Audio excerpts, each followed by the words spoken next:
Faut que je dise un petit mot avant Josselin, je pense. Oui, d'accord. On peut y aller là, du coup? Ouais. Bon, très bien. Bon, Josselin, bonjour. On est ravis d'assister à ta soutenance de thèse. Enfin, à la fois ravis et puis un peu désolée pour toi d'être obligée de le faire dans ces conditions très particulières. Mais donc, on va faire en sorte que ce soit malgré tout le plus intéressant possible, et je n'en doute pas du tout. Donc, aujourd'hui, tu nous présentes tes travaux de thèse de doctorat intitulés Conséquences de l'autogamie sur le potentiel évolutif des populations, approche empirique, expérimentale et théorique. Travaux que tu as réalisés à l'unité AGAP sous la direction de Joël Ronfort et Lorraine Gay pour obtenir le grade de docteur de Montpellier Supagro dans la spécialité sciences de l'évolution et de la biodiversité. Donc, tu vas réaliser cette soutenance d'environ 45 minutes pour nous présenter tes travaux devant un jury de thèse qui est donc virtuellement avec toi et que je vais présenter rapidement. Donc, tout d'abord, tes deux rapporteurs. Donc, Ruth Shaw, qui est professeure à l'Université de Minnesota et qui travaille sur la génétique quantitative évolutive des plantes, en particulier sur les populations naturelles. Thomas Bataillon, de l'Université de Aarhus au Danemark, qui travaille en génétique des populations et génétique quantitative, sur les effets des mutations sur la fitness, surtout et sur les travaux d'inférence qu'on peut réaliser sur ces questions. Yvonne Willy, qui est professeure à l'Université de Basel en Suisse, que la partie de l'auditoire a peut-être entendu d'ailleurs vendredi, puisqu'elle nous a présenté ses travaux lors du séminaire du vendredi, et qui travaille en évolution et génétique évolutive des plantes. Diala Abou-Awad, qui est actuellement en postdoc à l'Université de Munich, avec qui tu as travaillé pour une partie de tes travaux de thèse, et qui est une biologiste théorique qui travaille sur l'évolution des stratégies de reproduction. Il y a donc également dans ton jury Joël Ronfort et Lorraine Gay, qui sont respectivement directrices de recherche et chargées de recherche INRAE, qui sont donc les directrices de thèse, et qui travaillent toutes les deux en génétique des populations, en particulier sur l'influence de l'autogamie sur la diversité et sur l'adaptation, donc des choses très proches de ce que tu vas nous présenter. Et puis moi-même, Mathilde Dufay, qui suis professeure à l'Université de Montpellier, qui serait donc présidente de ce jury de thèse. Et je travaille sur l'évolution des systèmes de reproduction, plutôt avec des approches de génétique des populations et d'écologie évolutive. Donc voilà, donc tu as 45 minutes environ pour nous présenter tes travaux, Josselin. Et puis donc ensuite, on passera à la partie de questions et discussions avec le jury, qui là se fera par contre en anglais. Voilà. Donc c'est à toi, on t'écoute. Donc, bonjour à tous, je suis Josselin Clo et je vais vous présenter les résultats de ma thèse qui portait sur les conséquences de l'autofécondation sur le potentiel adaptatif des populations. Thèse que j'ai réalisée sous la direction de Joël Ronfort et de Lorraine Gay. En population naturelle, l'autofécondation est distribuée de manière bimonale. On retrouve beaucoup d'espèces qui se reproduisent principalement par allofécondation, donc différents individus et un continuum d'espèces qui a régime mixte, qui fait à la fois de l'allofécondation et de l'autofécondation, et un deuxième pic un peu moins prononcé que le premier d'espèces qui se reproduisent par autofécondation. Les principaux avantages à arrêter de faire de l'allofécondation sont l'assurance de reproduction, qui est un mécanisme utile lorsqu'on a peu de reproducteurs à sa portée, ça permet de se reproduire seul. Et c'est particulièrement avantageux dans des processus tels que les phénomènes de colonisation ou d'invasion, où on sait que les espèces L'autre avantage est l'avantage de transmission, puisqu'en espérance, les individus autofécondants transmettent 3 gamètes à leur descendants.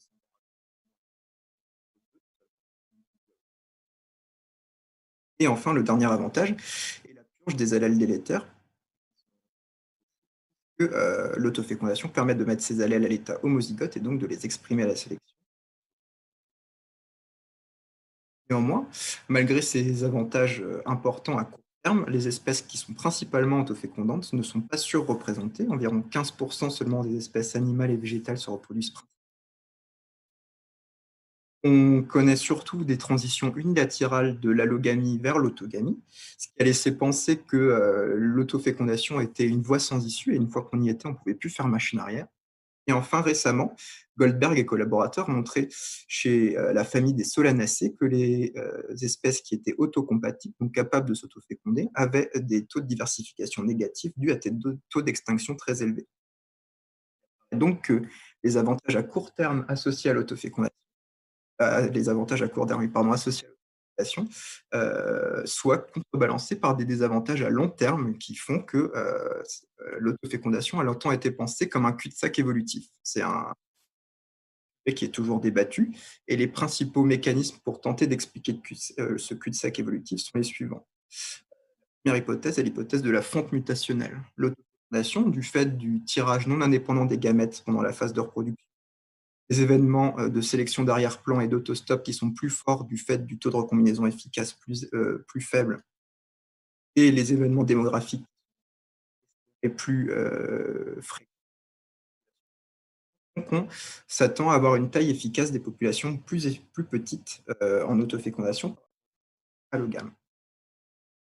De cette baisse de taille efficace, on s'attend même à fixer des mutations délétères. Si les populations fixent trop de mutations délétères, alors la viabilité de la population peut être impactée et elles peuvent s'éteindre.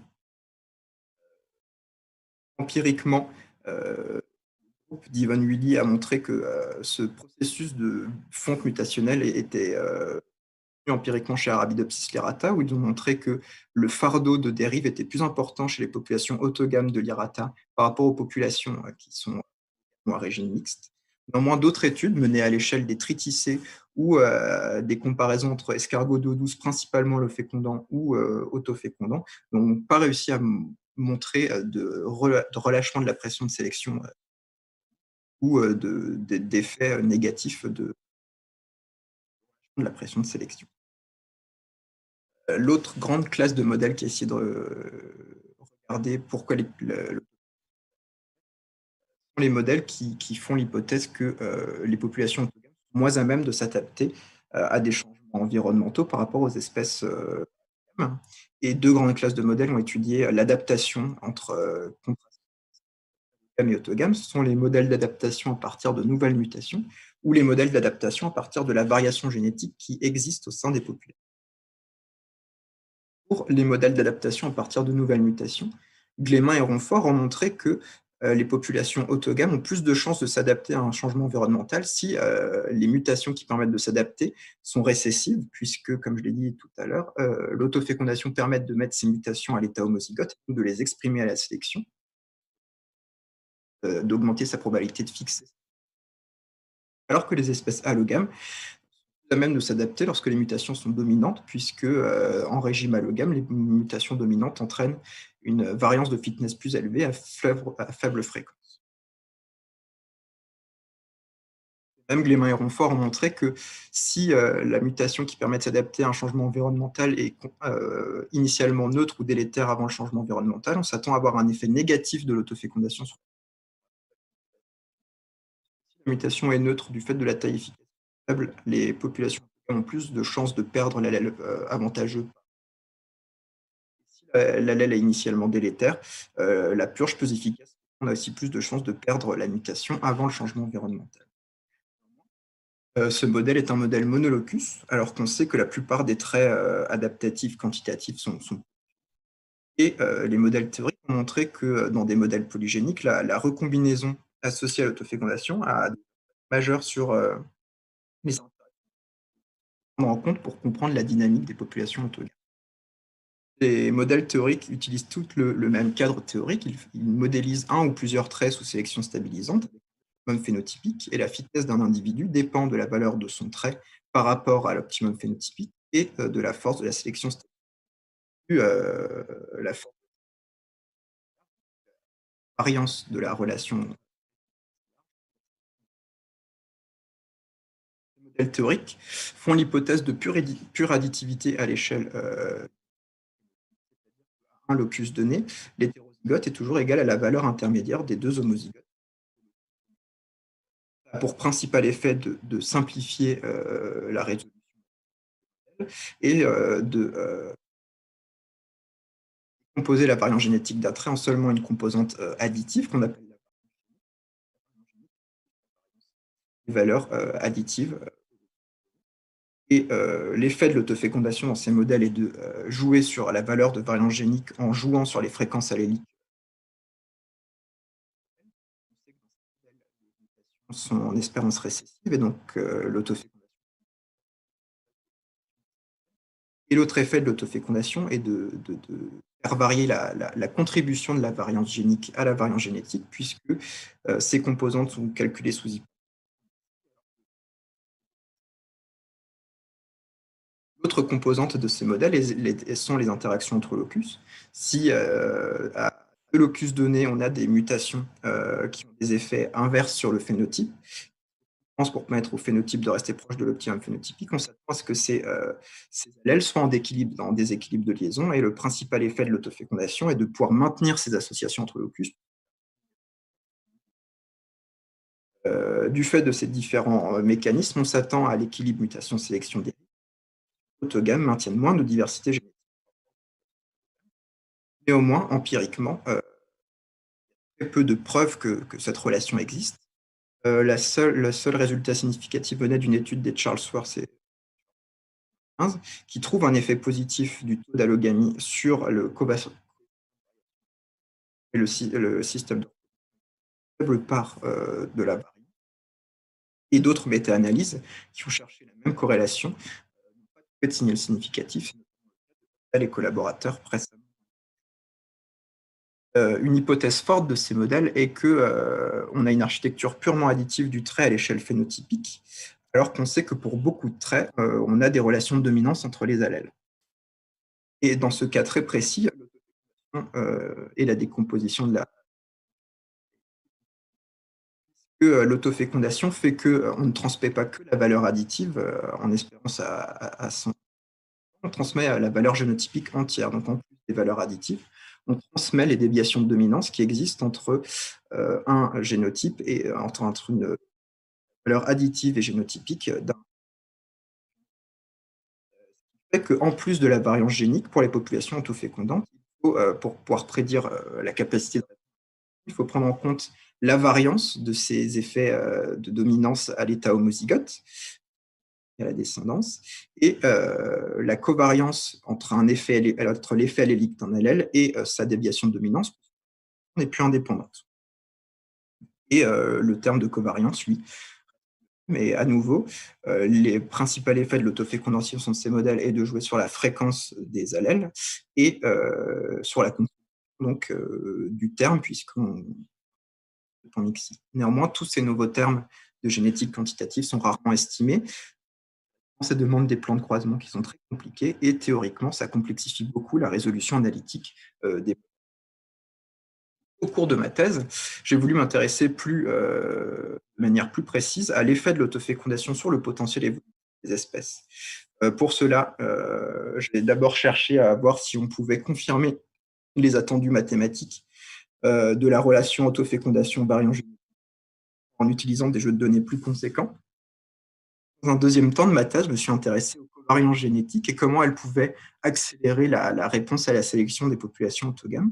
Et enfin, dans un dernier temps, je me suis intéressé à qu'est-ce qui se passerait si, dans les modèles théoriques, on rajoutait des relations dominantes entre les allèles pour rendre les modèles un peu plus réalistes.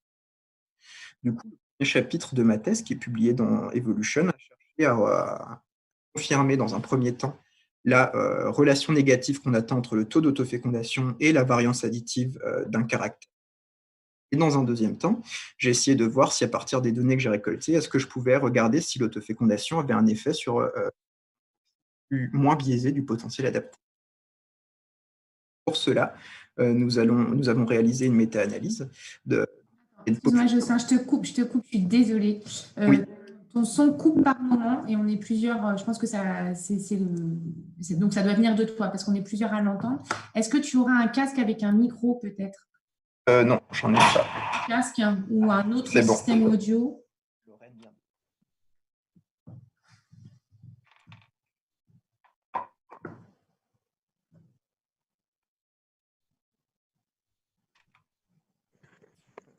Je te dis, je laisse mon audio ouvert et puis on arrive à suivre, mais comme c'est un peu haché, c'est dommage. Là, j'ai un casque, peut-être que c'est mieux du coup. Écoute, on va essayer et puis allez, vas-y. Désolée, vas-y. Donc, du coup, je disais que pour répondre à cette question, on a cherché des estimations d'héritabilité sens strict, qui est la standardisation de la variance génique sur la variance phénotypique, et des héritabilités sens large, qui est la standardisation de la variance génétique sur la variance phénotypique, au sein de populations naturelles d'angiospermes. Si possible, au sein de la même étude, on essayait d'avoir une estimation du taux d'autofécondation, soit par des estimations propres, soit par une estimation du FIS. Et si ce n'était pas possible, on faisait un autre effort de recherche bibliographique pour avoir une estimation du taux d'autofécondation à l'échelle de l'espèce. Au total, on a récupéré donc les estimations de 106 articles, qui représentent 334 populations naturelles d'angiospermes pour 84 espèces. Donc pour répondre à la première question, l'effet de l'autofécondation sur la variance additive, on a utilisé comme proxy de la variance additive donc les héritabilités sens strictes. On a cherché un effet de l'autofécondation et on a traité l'autofécondation comme un facteur. On a fait des classes d'autofécondation. Le principal intérêt, c'est qu'on peut un peu gommer l'erreur d'estimation qu'on a autour du système de reproduction, de l'estimation du taux d'autofécondation. Et on a mis comme effet aléatoire des effets aléatoires études, population au sein de l'étude. Et il était possible de pondérer les estimations par la méthode d'estimation d'héritabilité. Donc pour cette partie, on a pu montrer que, comme prédit par les modèles théoriques, l'autofécondation entraînait une diminution de la variance additive des caractères quantitatifs quand on utilise l'héritabilité sans strict comme proxy, mais le système de reproduction n'explique qu'une toute petite partie de la variabilité qu'on avait dans le jeu de données. Pour répondre à la deuxième question, donc l'effet de l'autofécondation sur le potentiel adaptatif, on a comparé l'héritabilité sans strict des espèces allogames à un proxy, à l'héritabilité sens large pour les populations autogames. Une possibilité de décrire le potentiel adaptatif des populations autogames est d'utiliser un modèle proposé par White et Cochrane qui reprend les différentes composantes que j'ai décrites en introduction. Et on peut voir que la variance génétique pour les populations fortement autogames ressemble à cette équation, d'autant plus qu'à très faible taux d'autofécondation, on s'attend à ce que les termes de variance de dominance et le terme de dépression de consanguinité soient très faibles. Et dans ce cas précis, pour des taux d'autofécondation très forts, c'est pas aberrant d'utiliser l'héritabilité sens large comme un proxy du potentiel adaptatif en population autogame. Et lorsqu'on réutilise, qu'on fait la même étude, donc cette fois en comparant héritabilité sens strict et sens large, on se rend compte que l'autofécondation n'affecte pas le niveau de variance sélectionnable à l'échelle des populations. Du coup, donc, dans ce premier chapitre, on a montré que l'autofécondation pouvait baisser substantiellement la variance génique des caractères quantitatifs, mais que lorsqu'on utilise un proxy plus propre du potentiel adaptatif, l'autofécondation n'a plus d'effet sur le potentiel évolutif des populations. Néanmoins, on a vu dans les modèles en introduction que les modèles théoriques ont montré l'importance des covariances génétiques au sein des processus évolutifs, au sein des populations autogames, et c'est à ces questions qu'on s'est intéressé dans les chapitres suivants de ma thèse, et notamment dans le chapitre 2, qui a été réalisé en collaboration avec Gala Abouawad et qui est publié dans la revue Jeb. Donc, on a repris ce cadre théorique de traits quantitatifs sous sélection stabilisante avec une architecture purement additive des caractères. Et les résultats de simulation que je vais vous montrer sont issus de simulations pour des tailles de population de n égale 1000, 3 taux d'autofécondation, 0, 0,5 et 0,95. Le trait est codé par 50 locus.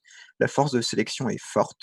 Et on a un taux de mutation qui varie entre 5,10-3 et 0,1 à l'échelle du caractère phénotypique, qui sont des valeurs réalistes trouvées dans la littérature. Les simulations se déroulent en 2 temps. Dans un premier temps, on laisse la population évoluer sous sélection stabilisante jusqu'à ce qu'elle atteigne l'équilibre mutation-sélection-dérive. Lorsque l'équilibre est atteint, on simule un changement environnemental qui consiste en un changement de l'optimum phénotypique et les populations ne peuvent s'adapter qu'à partir de la variance génétique qu'elles ont emmagasinée à l'équilibre mutation-sélection-dérive. On arrête le processus de mutation. Du coup, lorsqu'on s'intéresse à la décomposition de la variance génétique à l'équilibre, on se rend compte qu'à l'équilibre mutation-sélection-dérive, on retrouve le patron attendu de populations allofécondantes et à régime mixte qui ont plus de diversité génétique que les populations autogames, indépendamment du taux de mutation. Néanmoins, si on s'intéresse aux composantes de cette variance génétique, on peut voir que pour la variance génique, donc la composante intralocus, à faible taux de mutation, la diminution de variance génétique est due à une variance génétique plus faible du fait de la purge des mutations délétères plus efficace en régime consanguin. Néanmoins, lorsque le taux de mutation augmente, on a le patron inverse avec les populations autogames qui ont plus de variance génique que les populations allogames ou en régime mixte. Et ceci vient du fait que pour ces très forts taux de mutation, on a des covariances entre locus qui se mettent en place et qui diminuent la pression de sélection à l'échelle de l'allèle seul et qui font qu'on peut maintenir des allèles à plus forte fréquence et qu'on cache beaucoup de diversité dans ces associations génétiques.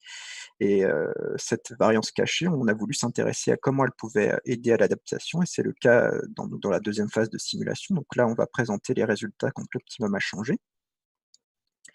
On peut voir que quand le taux de mutation est faible et donc qu'on a peu de variance cachée dans les associations, on retrouve les patrons monolocus avec les populations allogames ou à régime mixte qui sont plus proches du nouvel optimum phénotypique lors de la phase de réponse à la sélection, et les populations donc autogames qui sont plus loin et qui ont une moins bonne fitness à la fin des simulations. Et lorsque le taux de mutation est fort, et donc dans le cas où on a beaucoup de variances qui sont cachées par les associations génétiques, on peut voir que les populations autogames répondent aussi bien que les populations allogames ou à régime mixte, que ce soit à l'échelle du phénotype ou à l'échelle de la fitness. Comment on peut expliquer cela? Du coup, là, les dynamiques de variance sont présentées que pour les populations fortement autogames. On peut voir que dans les premières générations de réponse à la sélection, les populations autogames ont un pic de variance génétique, donc une augmentation de la variance génétique au cours des premières générations de réponse à la sélection. Si on s'intéresse à quelles composantes de la variance peuvent expliquer ce pic, on se rend compte que l'augmentation de variance génétique n'est pas due à une augmentation de la variance génique, auquel on aurait pu s'attendre si on avait des allèles à faible fréquence à l'équilibre qui augmentent en fréquence pendant la phase de réponse à la sélection, mais ce n'est pas le cas. La dynamique de la variance génique est monotone, voire même décroissante au cours de la phase de réponse à la sélection. Par contre, les covariances génétiques, elles, bouge avec le terme de covariance qui devient moins négatif et qui permet donc d'augmenter la variance génétique dans les premières phases de réponse à la sélection. Et donc, ce mécanisme est la remobilisation de la variance cachée par les associations génétiques. Concrètement, comment est-ce qu'on se déroule cette remobilisation de variance cachée? Si à l'équilibre mutation-sélection dérive dans les populations autogames, vous avez des génotypes multilocus, donc des lignées pures qui sont répétées, mais en ayant fixé des combinaisons alléliques différentes. Le fait de faire des événements d'hybridation entre ces lignées pures fait qu'on va créer des F1 100% hétérozygotes qui sont identiques aux parents moyens parce qu'on est sous hypothèse de pure additivité. Et lorsque ces individus F1 vont se reproduire par autofécondation, ils vont créer des F2 qui, eux, vont exprimer toute la variance cachée en créant de nouvelles associations alléliques. Et certaines de ces nouvelles combinaisons vont permettre à la population de répondre à la sélection avec des nouveaux génotypes qui sont proches de l'optimum phénotypique. Néanmoins, on peut aussi créer des génotypes qui sont moins bons, et donc il y a une part de stochasticité dans le processus. Donc au cours de ce chapitre, on a vu que pour les traits avec des faibles taux de mutation, on retrouverait un patron similaire au modèle monolocus, donc avec une réponse à la sélection qui est amoindrie en population autogame du fait qu'on ait moins de diversité.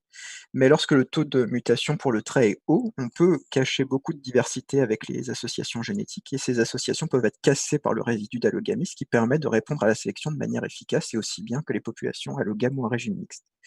Néanmoins, on a vu que cette remobilisation de variance passe par la sélection sur les hybrides, et donc en population naturelle, il ne faudrait pas que ces hybrides soient contre-sélectionnés. Et c'est une question auquel on s'est intéressé dans le chapitre 3. Donc on s'est intéressé aux événements d'hybridation au sein de populations d'espèces très consanguines de l'espèce Medicago trincatula. Donc les objectifs de ce chapitre de thèse étaient de quantifier les effets sur la fitness des événements d'hybridation entre lignées pures d'une espèce principalement autogame, et si possible de disséquer l'architecture génétique de la performance des hybrides. Pour cela, nous avons utilisé l'espèce modèle Medicago trincatula, qui est une espèce qu'on retrouve dans le pourtour méditerranéen. En population naturelle, le taux d'autofécondation de cette espèce varie entre 90 et 99%. Au sein de 5 populations du pourtour méditerranéen, on a échantillonné des lignées pures, donc les 2 lignées pures les plus fréquentes dans 4 populations, et dans une population corse, les 4 lignées pures les plus fréquentes. Et à partir de ces lignées pures, on a réalisé des croisements. Donc, tous les croisements possibles à l'échelle intrapopulation, donc un croisement pour chaque population pour lesquelles on a 2 lignées et 6 pour la population où on a 4 lignées. Et on a réalisé des croisements à l'échelle interpopulation en sélectionnant la lignée la plus représentée qu'on a croisée avec les autres lignées les plus représentées. Ce qui fait un total de 24 croisements, 10 croisements à l'échelle intrapopulation, 14 à l'échelle interpopulation. Et chaque famille est composée de 8 réplicas de la lignée pure, 16 individus F1 qui sont 100% hétérozygotes et des individus F2, 64, qui sont issus d'autofécondation d'individus F1. Pour au total 2000 plantes qui ont poussé dans une serre. Et au cours de cette présentation, on se concentrera que sur un seul proxy de fitness, qui est le nombre de graines. Donc, dans un premier temps, on a quantifié l'effet des événements d'hybridation sur la performance des hybrides en calculant la performance relative. La performance relative étant définie comme la valeur moyenne de la génération d'hybrides, donc le F1 ou la F2, moins la valeur du parent moyen, donc la moyenne des lignées parentales. Si ce terme est négatif, on parle de dépression de croisement, puisque la performance des hybrides est moins bonne que celle du parent moyen. Au contraire, si c'est positif, on parlera d'hétérosis, puisque le F1 est meilleur que le parent moyen. Et on a cherché à voir s'il y avait un effet spatial sur le niveau de performance relative, donc est-ce que les croisements intrapopulation amènent une performance relative plus ou moins forte que les croisements à l'échelle interpopulation, et un effet de la génération. À l'échelle intrapopulation, les résultats sont assez variables, donc avec des populations qui créent des hybrides très, très mauvais, donc qui perdent beaucoup de nombre de graines, les F1 par rapport aux parents. D'autres populations, la population corte qui fait de l'hétérosis, et d'autres populations qui montrent un effet assez faible de l'hybridation sur la performance des hybrides. À l'échelle interpopulation, le patron est un peu moins variable, avec beaucoup de dépression de croisement, donc des hybrides qui sont moins bons que le parent moyen, et avec une diminution moyenne relativement faible. On n'a pas trouvé d'effet génération dans notre modèle, bien qu'en espérance, les F1 ont un effet plus important sur la fitness que les F2, environ 2 fois plus fort, et on n'a pas trouvé d'effet d'échelle spatiale, donc en espérance, la perte de fitness n'est pas plus forte à l'échelle intrapopulation qu'à l'échelle interpopulation, mais ça vient du fait qu'on a beaucoup de variance à l'échelle intrapopulation. Et enfin, un autre patron important, c'est que les performances des hybrides sont rarement significativement différentes du parent moyen. On a 4 cas où on a des effets significatifs dans le sens de la dépression de croisement et un cas où c'est de l'hétérosis. Ce faible signal statistique peut venir du fait qu'on a des petites familles et donc on n'avait pas assez de puissance statistique pour détecter un effet significatif. Dans un deuxième temps, on a essayé de décortiquer l'architecture génétique de la performance relative. En effet, le fait d'utiliser des lignées pures fait qu'on connaît exactement le niveau d'homozygosie dans les lignées parentales et dans les générations d'hybrides. Par exemple, si on prend le cas le plus simple, où la différenciation est uniquement due à la dominance, à la différenciation entre l'hybride et le parent, on sait que les effets de dominance sont exprimés pleinement en F1, puisque les F1 sont purement hétérozygotes, et que cet effet est espéré divisé par 2 en F2, puisque l'homozygosie est divisée par 2. Si on rajoute de l'épistasie, c'est un poil plus compliqué, puisqu'il y a des nouveaux termes qui arrivent, et notre capacité à différencier les effets de dominance et d'épistasie dépendent du type d'épistasie qu'on a dans les populations.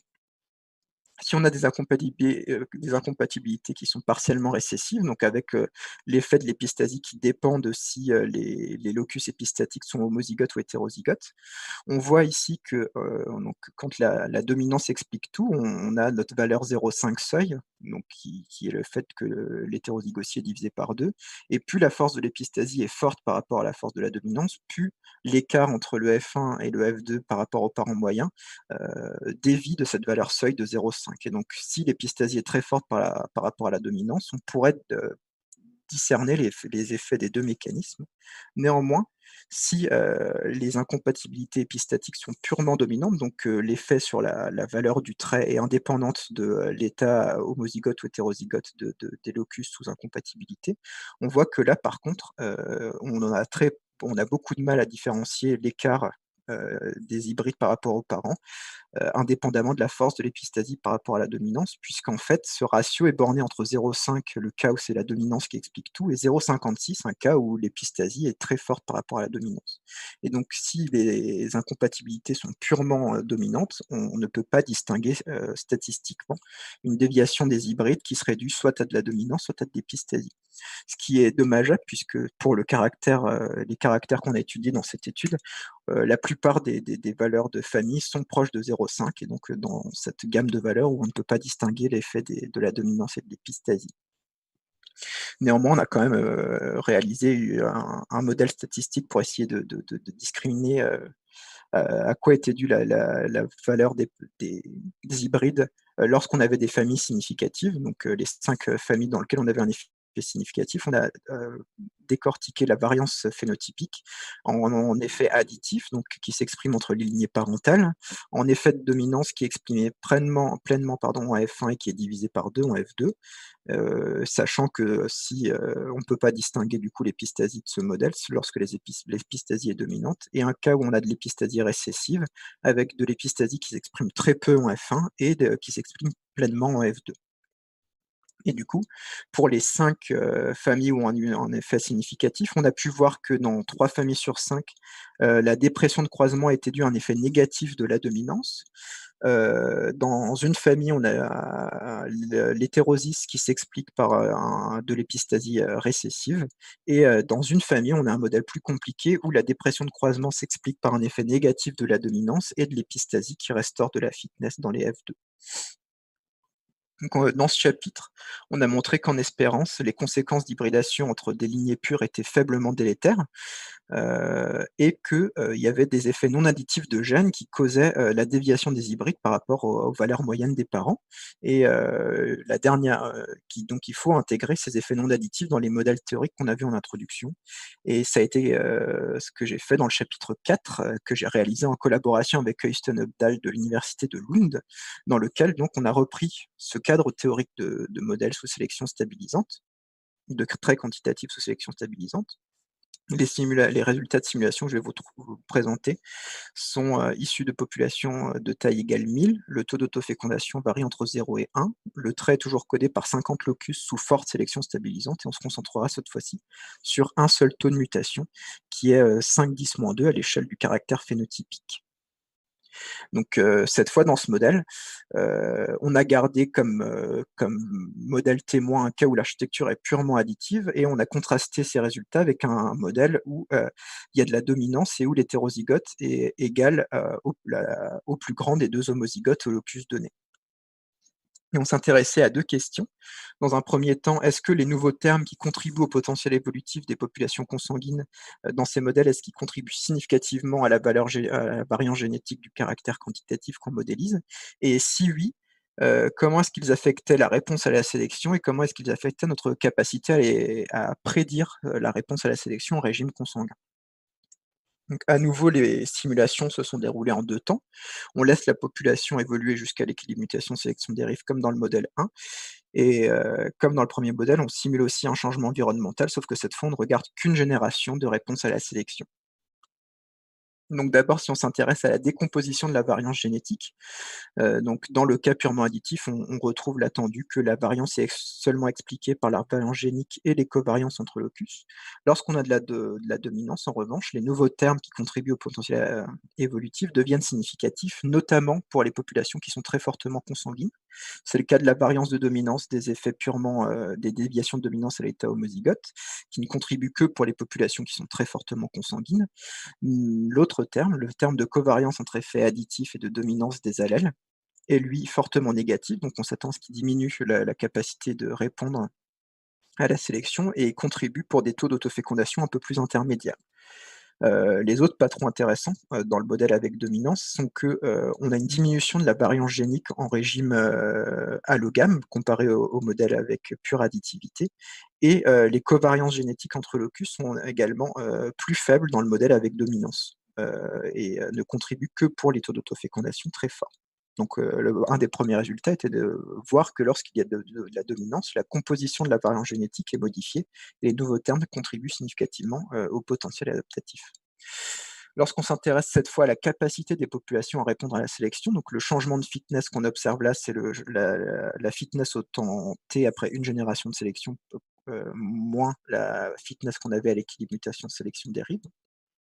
Et ce qu'on peut voir, c'est que dans le modèle purement additif, on retrouve l'attendu de Abouawa-Desroses ou de Landy et Porcher, qui est une relation négative entre le taux d'autofécondation et la réponse à la sélection, du fait qu'on a moins de variance. Néanmoins, lorsque la dominance joue, on peut voir que la relation potentiel adaptatif, en tout cas changement de fitness et autofécondation est faible, voire inexistant, jusqu'à des taux d'autofécondation qui sont extrêmes, où là on peut retrouver la diminution de capacité à répondre. Et lorsqu'on s'intéresse à notre capacité à prédire le changement de fitness d'une génération à l'autre, on se rend compte que le modèle qui comprend toutes les composantes de la variance génétique, permet de prédire plus finement le changement de fitness d'une génération à l'autre par rapport au modèle plus classique où on ne prend en compte que la variance génique. Et ça vient notamment du fait que ce modèle complet prend en compte le terme négatif qui diminue la réponse à la sélection. On peut également voir qu'on a un écart assez important entre l'observation et la prédiction, pour des espèces qui sont très fortement consanguines, mais c'est dû au fait qu'on ait mis la direction du changement environnemental et la direction de la dominance dans le même sens. Donc si on synthétise les différents résultats de cette thèse, au cours du chapitre 1, on a pu voir qu'on pouvait retrouver le patron théorique des modèles qui prédisent une diminution de la variance génique sous régime consanguin, mais on a également vu que lorsqu'on regardait une mesure plus intégrative du potentiel adaptatif, on trouvait plus d'effet du système de reproduction.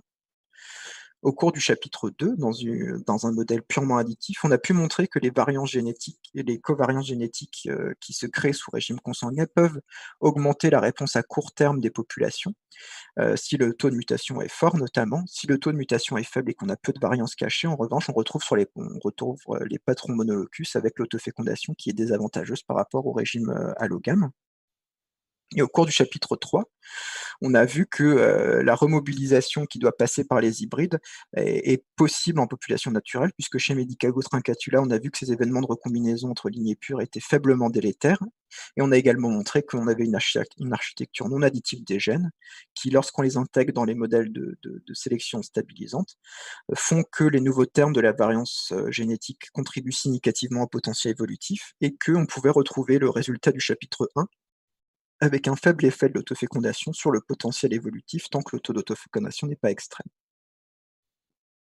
Du coup, les différents résultats de cette thèse permettent de se poser des questions sur la manière dont on définit le cul-de-sac évolutif. La principale hypothèse de Stebbins, qui était le plus faible niveau de diversité au sein des populations, peut être remis en cause par les résultats de cette thèse, où on a vu empiriquement et théoriquement que l'autofécondation n'avait pas forcément un effet sur le potentiel adaptatif lorsqu'on le calcule par la variation génétique qui existe au sein de la population.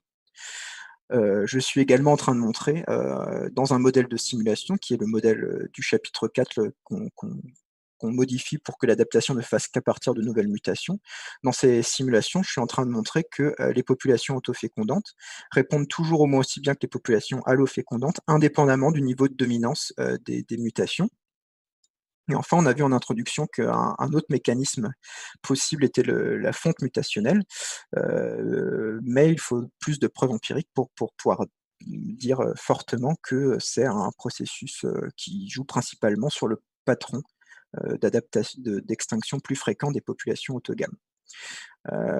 Néanmoins, on a vu que le patron phylogénétique en introduction existait. Les populations autofécondantes semblent être désavantagées à long terme, et ça nous oblige à chercher des hypothèses alternatives pour tenter d'expliquer ce cul-de-sac. Une première hypothèse alternative que je trouve intéressante est de regarder les patrons d'extinction à différentes échelles spatiales. Grossenbaker et collaborateurs, en 2015, ont montré que les populations autogames avaient des aires de distribution plus grandes que les populations allogames, et que les populations autogames se retrouvaient à plus haute latitude. Et on sait également que les populations autogames dans une espèce donnée se retrouvent également en limite de distribution géographique. Et on sait que dans ces conditions, donc à plus haute latitude, on sait que les saisonnalités sont plus marquées, les extrêmes de température entre saisons chaudes et saisons froides sont plus importants. On a également moins de diversité biotique. Et à plus haute latitude et en bordure d'aire de distribution, on s'attend aussi à ce que les tailles de population soient plus petites du fait des conditions plus difficiles et des goulots d'étranglement successifs qui ont permis la colonisation des limites d'air. Et donc, il serait intéressant de contraster le potentiel, enfin la probabilité d'extinction en cœur de distribution, où on pourrait s'attendre à ce qu'il n'y ait pas d'effet de l'autofécondation, comme on l'a montré au cours de cette thèse, et les patrons d'extinction en limite d'aire de distribution, où on sait qu'on peut s'attendre à avoir des extinctions plus hautes du fait des capacités plus compliquées, des conditions plus compliquées, pardon, et des tailles efficaces plus petites qui peuvent entraîner l'accumulation de mutations délétères. Une autre perspective intéressante serait de comparer les taux d'extinction pour les différents systèmes de reproduction. En effet, Goldberg et collaborateurs ont montré que c'était les espèces autocompatibles qui avaient un taux d'extinction plus élevé, mais sans pouvoir différencier les espèces à régime mixte et les espèces qui sont principalement autofécondantes. Or, on sait que la transition de l'allofécondation vers l'autofécondation n'est pas sans risque pour les populations, puisque en allant vers l'autofécondation, les populations allogames vont exprimer le fardeau de consanguinité, puisqu'elles vont mettre les mutations récessives à la homozygote, ce qui peut avoir un premier effet important sur la taille de population des espèces. Et du fait de passer de l'allogamie vers l'autogamie, on va avoir une diminution de la taille efficace dans les populations qui peuvent également entraîner, qui peuvent faire qu'on accumule plus facilement des mutations délétères. Et ces deux effets peuvent entraîner l'extinction de la population lors de la transition de l'allogamie vers l'autogamie. Ça a été un processus qui a été décrit comme un suicide évolutif. Et donc, il serait intéressant de contraster les taux d'extinction pour les espèces à allogames par rapport au taux d'extinction des espèces à régime mixte et des taux d'extinction des espèces autogames pour voir s'il y a une différence entre les régimes consanguins. Et du coup, qu'est-ce que j'aimerais faire plus tard vis-à-vis de ces questions? La première piste, la plus intéressante et la plus simple, est d'essayer d'explorer ces hypothèses alternatives. Avec Diala Bouawa, nous sommes en train d'écrire une revue où nous compilons ces différentes hypothèses et comment il serait intéressant de les tester. Une deuxième chose que j'aimerais explorer plus finement dans le futur, c'est l'effet de la dominance, donc dans un premier temps dans la génétique quantitative, puisque c'est assez rarement pris en compte dans des modèles théoriques et rarement estimé en population naturelle, et également de regarder l'effet de la dominance dans des patrons évolutifs à plus grande échelle, comme la spéciation par exemple, mais en regardant la dominance via des gènes à petits effets et non pas via des gènes à effet majeur comme c'est fait actuellement, comme par exemple les inversions chromosomiques. Et la chose qui me tente le plus, c'est de tester toutes les prédictions que j'ai pu faire grâce à mes modèles en population naturelle, et donc d'aller voir, d'aller estimer toutes les composantes de la variance au sein de populations naturelles d'angiospermes et de regarder si le potentiel évolutif varie bien entre populations consanguines ou pas au sein de populations naturelles. Je tiens à remercier toutes les personnes qui ont fait que cette thèse a pu se dérouler dans des très bonnes conditions. Tout d'abord, mes 2 formidables encadrantes, Joëlle et Lorraine, avec qui ça a été vraiment un plaisir de collaborer pendant 3 ans. J'ai vraiment beaucoup appris auprès de vous, et je vous serai à jamais reconnaissant de tout ce que vous avez fait pour moi.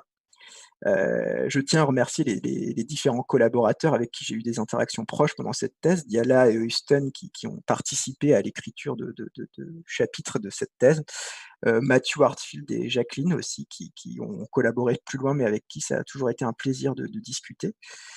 Ma famille bien sûr, et Maud et Anne-Mère et le deuxième bébé qui arrivera bientôt, qui font que la vie est facile avec vous et qu'on rigole bien. Je tiens à remercier les gens de mon comité de thèse qui ont toujours été d'une grande aide et qui ont toujours été à mon écoute lorsque je pouvais avoir des questions sur les différents chapitres que j'ai menés. Je tiens à remercier les personnes qui ont accepté de juger ma thèse, donc Rouchot, Thomas Bataillon, Yvan Willy et Mathilde Buffet. Et enfin, je tiens à remercier l'équipe Jeux de Pop avec qui j'ai passé vraiment 3 merveilleuses années de recherche et avec qui j'ai bien rigolé pendant 3 ans. Merci à tous, et je suis prêt à recevoir vos questions. Merci beaucoup, Josselin, pour cet exposé très, très didactique. So I will switch in English in a minute. Mais bon, normalement, c'est le moment où les gens quittent la salle et où tu as le temps de souffler un peu. Donc, je vais prendre mon temps pour que tu puisses souffler. Juste, je te signale, ça a coupé au moment de l'introduction un peu, mais heureusement que tu avais des diapos hyper clairs et après, avec le casque, ça passait parfaitement. Donc, tout le reste de l'exposé, on t'a très, très bien fait. D'accord, tant mieux. Ouais. Okay, so I'll switch in English right now. So, so thank you again for that very clear and very interesting presentation of your work. So this is now the time for questions and discussions with the juries. So we decided that each member of the jury will give you his or her main feedback about the work that you've done and then ask some questions. But at a particular moment, if someone else has a related question, people will intervene. So you will maybe have to switch from one person to another. I hope it will be okay, but that maybe it will allow to have discussions more focused and organized by chapters, and not to have to come back to point that you already discussed. So we decided to do that. So all of this would be in English, except for the feedback of your co-advisors, for which we will come back to French. Okay, so the first one to ask questions is Thomas. Okay. So thanks again for the invitation, and I hope that you can hear me, otherwise send me messages. So I guess I will ask a few questions and hopefully with an eye on time so that I can also keep a bit of quota of questions after the others have gone. I would like to maybe start by maybe restating things that I've already said in writing, but I saw that you wrote a PhD thesis which was overall quite impressive on several counts. So first of all, for a 3 year thesis, even if there might be work from a previous master's, I think you've made 4 scientific manuscripts, 2 of which are already published. According to your presentation, there is even one which is in revision. So I'm assuming that it's been through review. That's the last chapter. So overall, it's quite impressive. And I think 2 other things that are quite impressive is one of them is what I would call the progression from the questions that you state in your introduction to the different ways you're answering that. I've actually very rarely seen PhD thesis where you feel so clearly the progression that one can state questions in the beginning, and then when you reach the end of the PhD, you feel that there is actually genuine progress. Not that all PhD theses are like going in circle, but here you can see a very clear progression, and it's very nice to see that out of the first chapter, which is a quite sophisticated meta-analysis about a very old question, you can make progress both theoretically and empirically. And the other thing which I find very nice, for me at least, is that there is a very broad view about, again, a relatively old problem about the adaptive potential of selfing populations, where you can also bring considerations from the empirical literature. You can bring in some pretty hardcore modeling techniques, but you also have an eye for data, which I think is quite nice. I think it's rare in a PhD that people can be, I would say, as sophisticated on the theoretical side as they are on the empirical and statistical side. And I think that's a rare quality that, for me, bodes very well of your sort of scientific future. So I would like just to underline that. I have a couple of questions. So I will probably not ask something very specific about the first chapter, which is a bit away from my main area of expertise, the one about the meta-analysis. I wrote just a few things in my report. I thought it was quite nice and quite comprehensive. That there might be discussions about how one best defines adaptive potential, but I may leave others the pleasure to haggle on that. I had a couple of questions that maybe I will take together about both manuscripts which are more theoretical in nature and some of the assumptions that you're making. So one of them is a bit of a terminology aspect, which I noticed while reading your thesis where you have sometimes an almost interchangeable use of what you call purifying selection and stabilizing selection.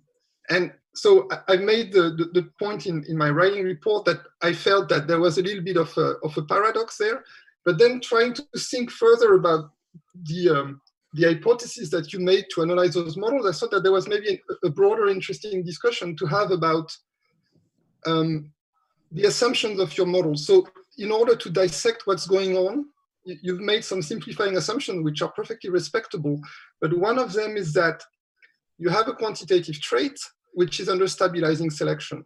And at the start of your simulations or theoretical investigations, you're basically positing that it's almost perfectly adapted to a current optimum and has been so for a very long time.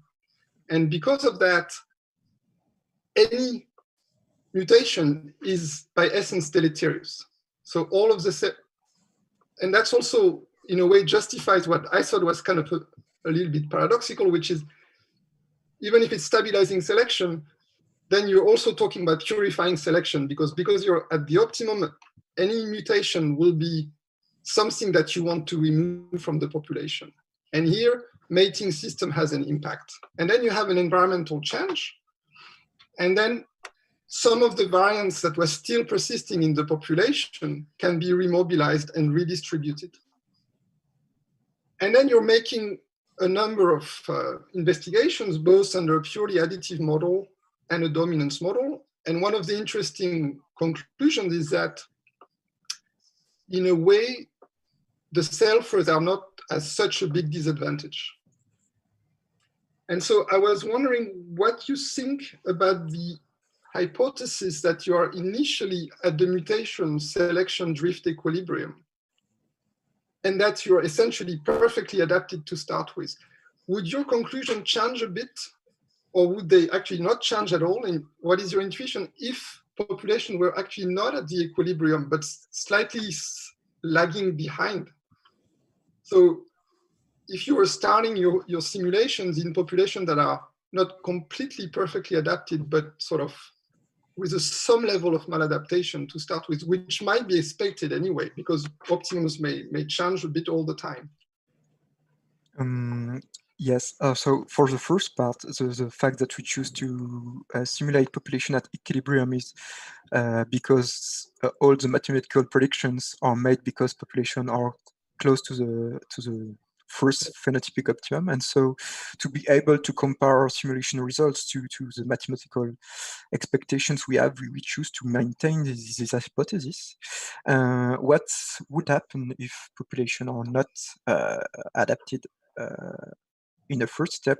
I think the first thing that we would have to modify is that under maladaptive conditions, we could expect that selfing population would have more dramatic effect due to more stochasticity, even if the diminution of effective population size is present in this kind of models.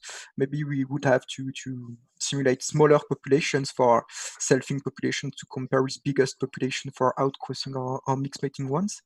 And in such a case, based on Burger models and the stochastic house of cards, you would expect less diversity and hence less capacity to respond to the environmental change, even if the case where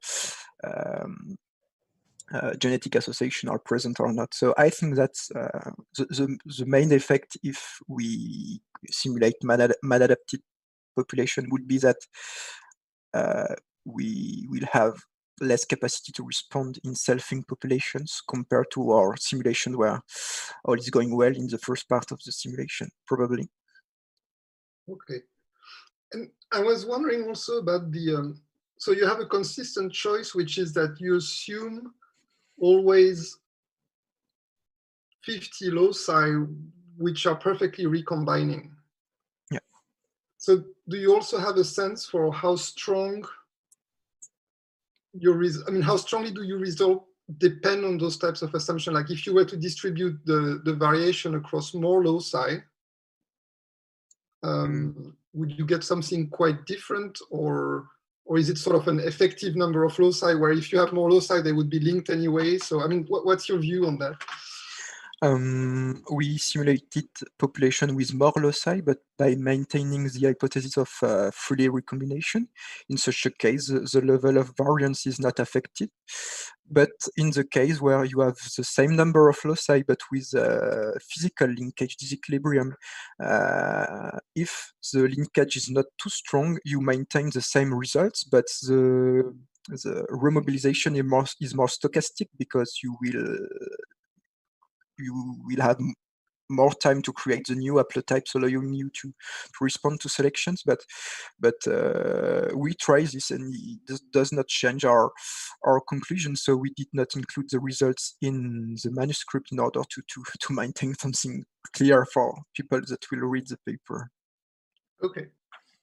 I have a sort of a question, which is sort of an extension of that. So throughout your thesis, what you emphasize, and it's, I think, it's one of the interesting, really truly original aspects that you're investigating, which is the effect of dominance.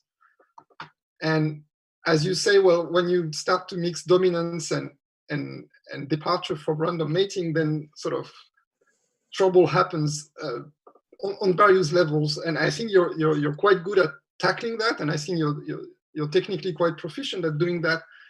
But you also recognize that if you want to investigate those things empirically, then trouble is going to happen, because the number of components of the genetic variation that you're going to have to tackle are also increasing. And in the grand tradition of relating those theoretical components to observable components, then you need to get crosses that are increasingly getting complicated. Yeah.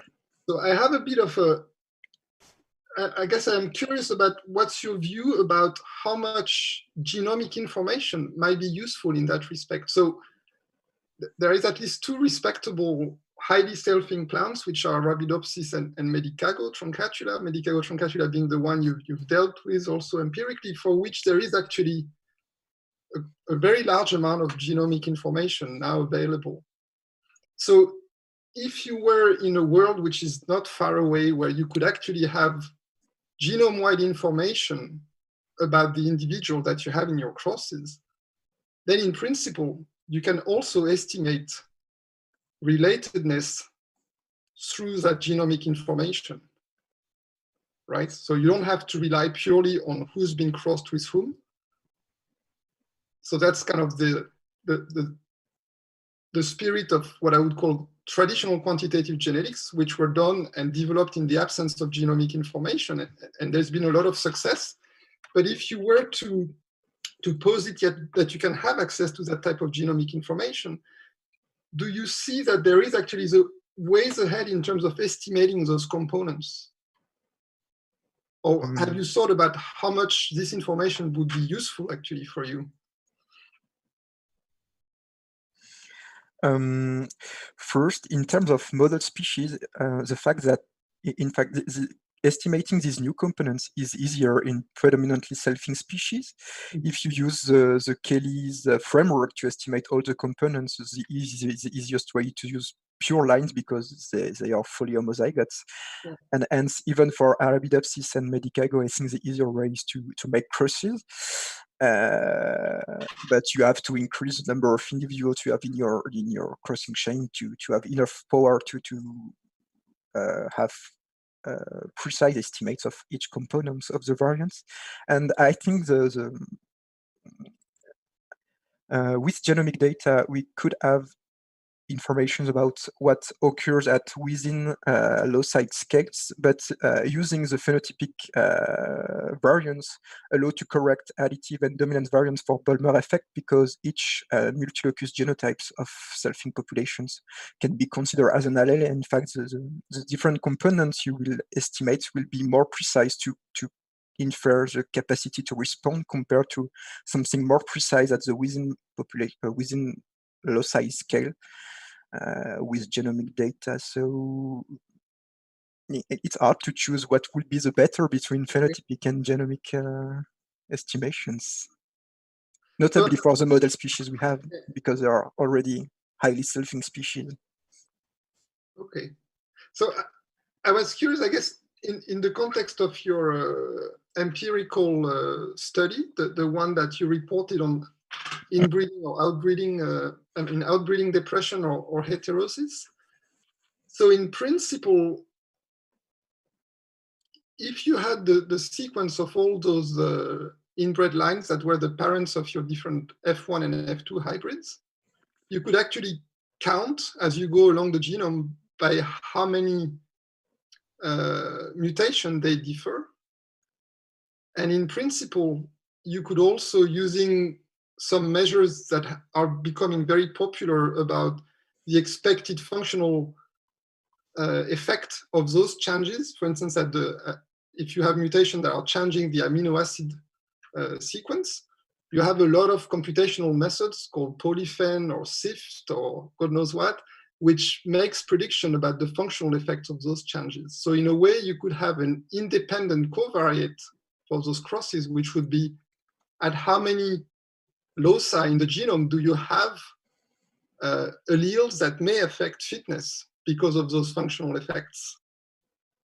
So here, when you try to what you call dissect the architecture of inbreeding or outbreeding depression, you solely rely on how the means are changing and possibly the variance in F1 and F2. But here you would have, in principle, access to an expected number of differences that may cause those effects.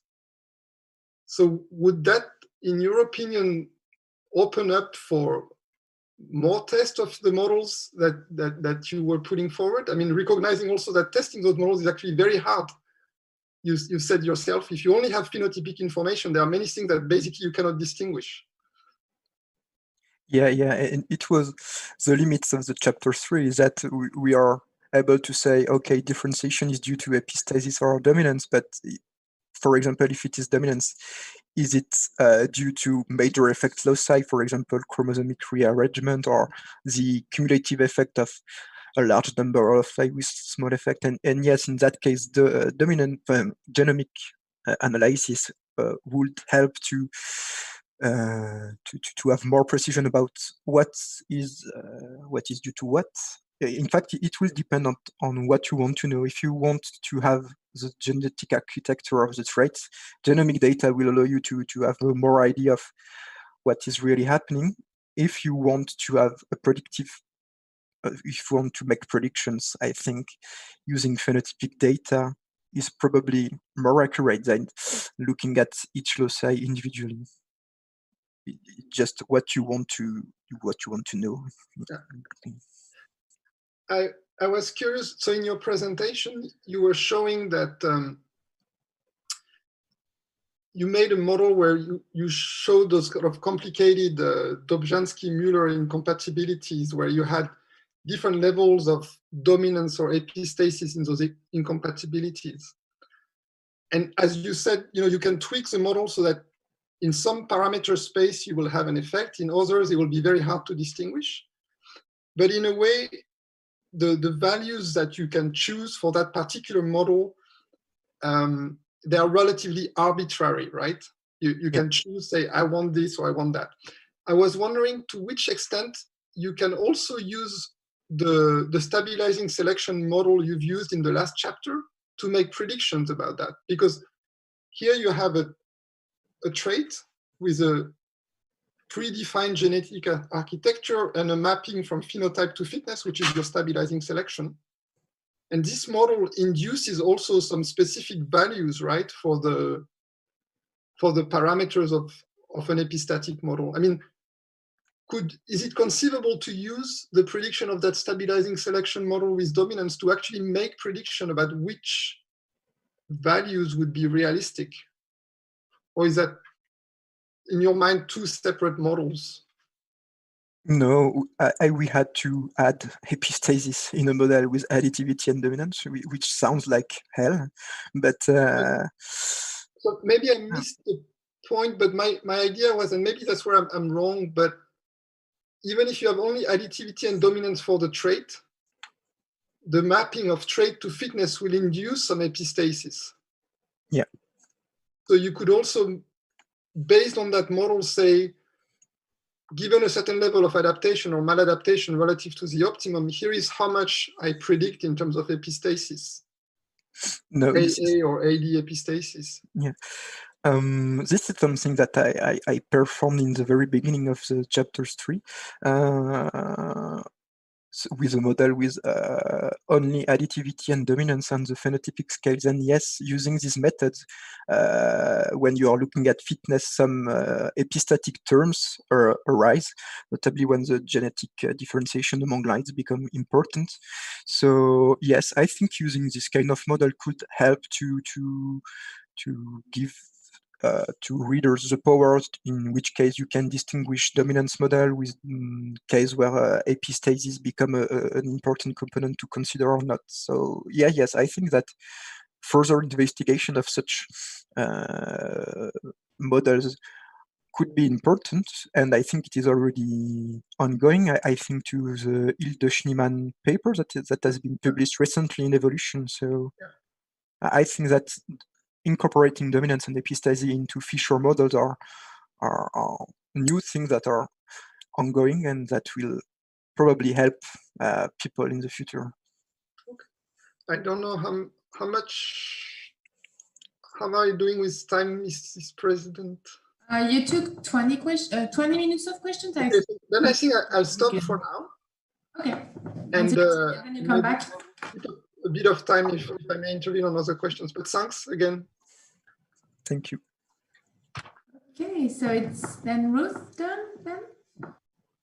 Great, thank you. Hello, Josselin, and I want to echo in the most heartfelt terms Thomas' commendations at the beginning of his comments. I think you've written a very illuminating dissertation, and it's just tremendously comprehensive. And yeah, as he said, I really feel like from the questions you posed at the outset to what you present, we all learn a lot. I assume you learned a lot, and we all learn a great deal. And I feel that your presentation this morning was extremely clear and helpful.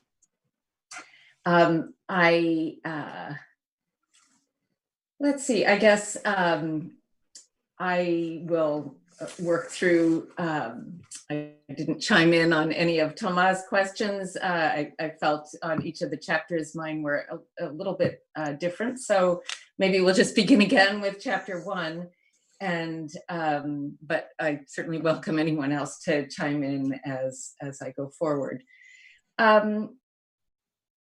I appreciate your updating of the just what we've learned from the many studies that there are out there available for assessment of genetic variants of predominantly selfing and more outcrossing species. I'm just curious about your thoughts about the adequacy. I appreciate your effort to adjust the broad sense estimates to make them more comparable to the narrow sense estimates of heritability, but I'd be interested in your thoughts on the adequacy of that correction and just any comments that you have on that. You mean when comparing narrow sense and broad sense between outcrosser and selfers?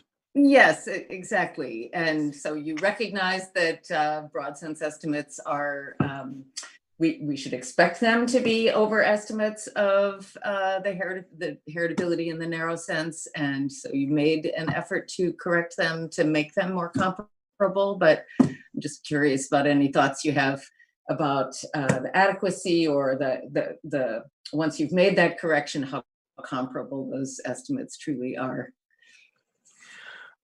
Yeah, I think the most important assumption I made is that I compare using broad sense heritability as a proxy of adaptive potential is true when you use the covariant genetic model from Wright and Cochran, where you assume that the population is at equilibrium in terms of inbreeding coefficient.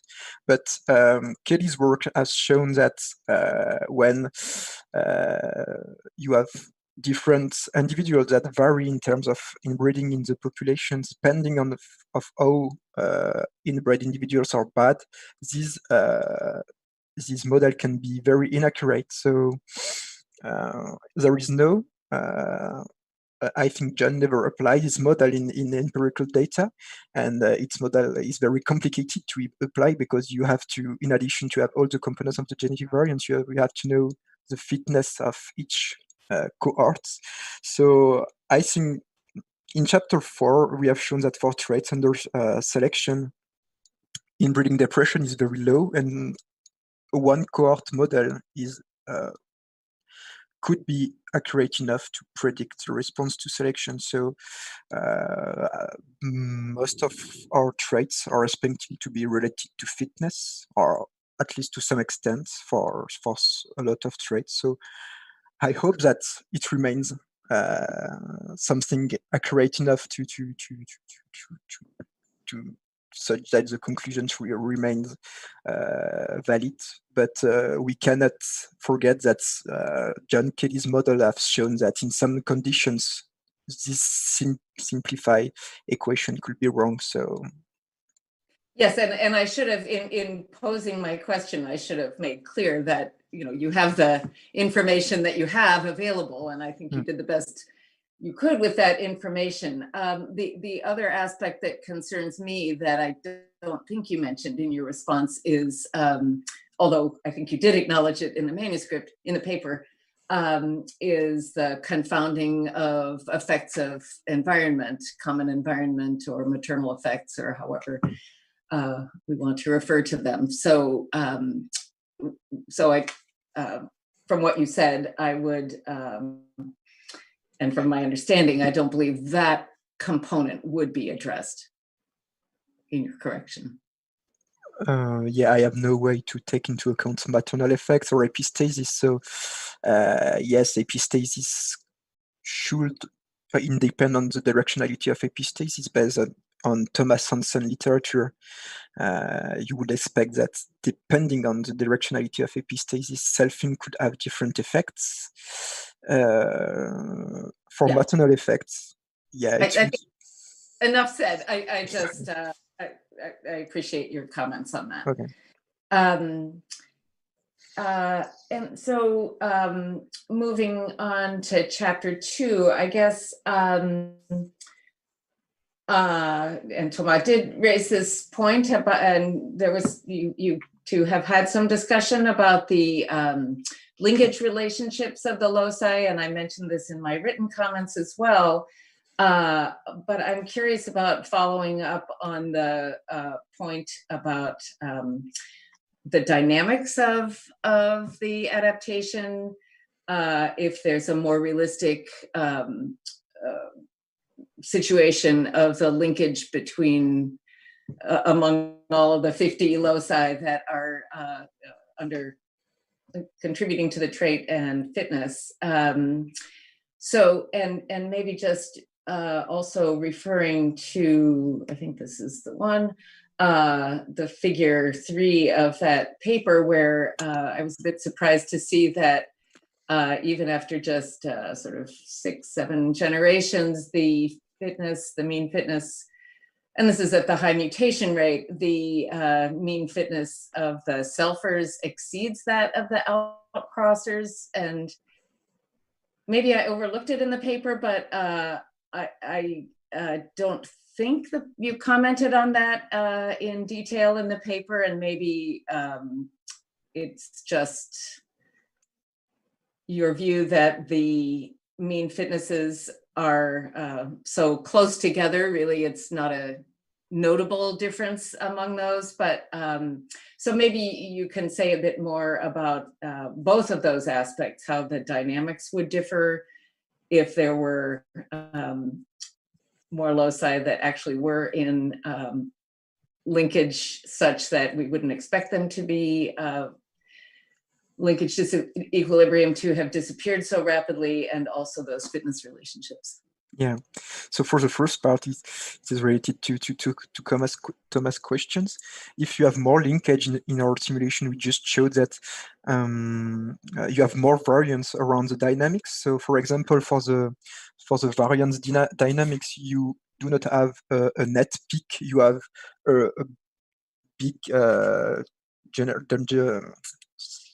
more variability around when the peak will occur. So it's just not a peak, it's like a plateau where depending on how fast it will be, you will create the new dynamics. In terms of fitness that is higher for selfing populations compared to outcrossing or mixed mating ones, is just that in selfing populations, when you have create your new good haplotype, it will increase in frequency very rapidly, and you will have a population which is more uniform, and hence you will have less variability around the new optimum, whereas in outcrossing populations, all the diversity is expressed, and even if some alleles will increase in frequency during adaptation, you will maintain more diversity around the new optimum, and hence you have a little bit smaller fitness. And that's also explain why selfing populations are a little bit less close to the new optimum, and has in the same time a bigger fitness, a higher fitness too. Thank you. Going back to the first point, yeah, I think that second explanation, I appreciate. I see this quite clear. On the first one, would it not also be the case that besides the stochasticity and having a plateau rather than such a sharp peak, that plateau would take much longer to, or that increase would be to the plateau would be much more drawn out? Yeah. Delay. The time where the different dynamics cross in terms of fitness is not such early in times, and yes, you reach the same level of fitness later than in a model where all is freely recombining. So to my mind, it seems that so if we take that realistic perspective on how drawn out those dynamics might be as the linkage disequilibrium breaks down, I think that to me has important implications for thinking about the adaptive capacity of selfing, predominantly selfing species, in the sense that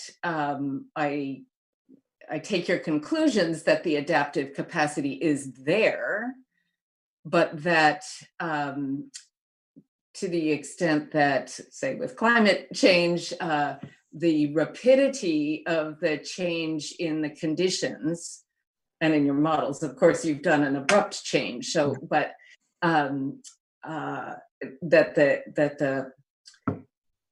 rapidly the adaptation proceeds, I think, can matter quite a lot.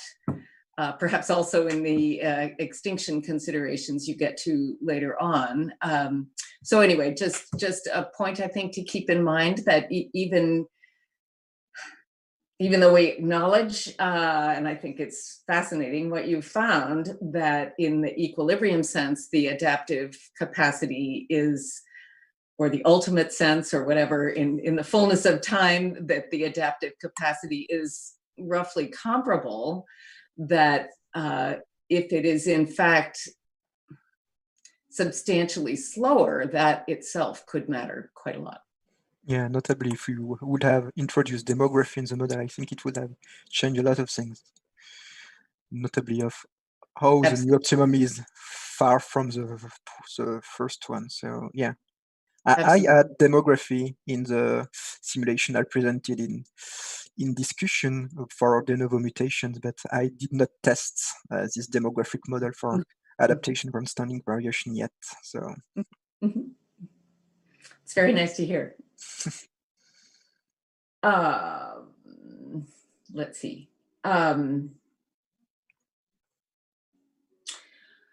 Yeah, so let's see, moving on to chapter 3, one question that occurred to me in revisiting this last night was, yeah, I just find those results very fascinating. And I wondered whether you have the information or if you recall whether there was variation in germination among the crosses that you had.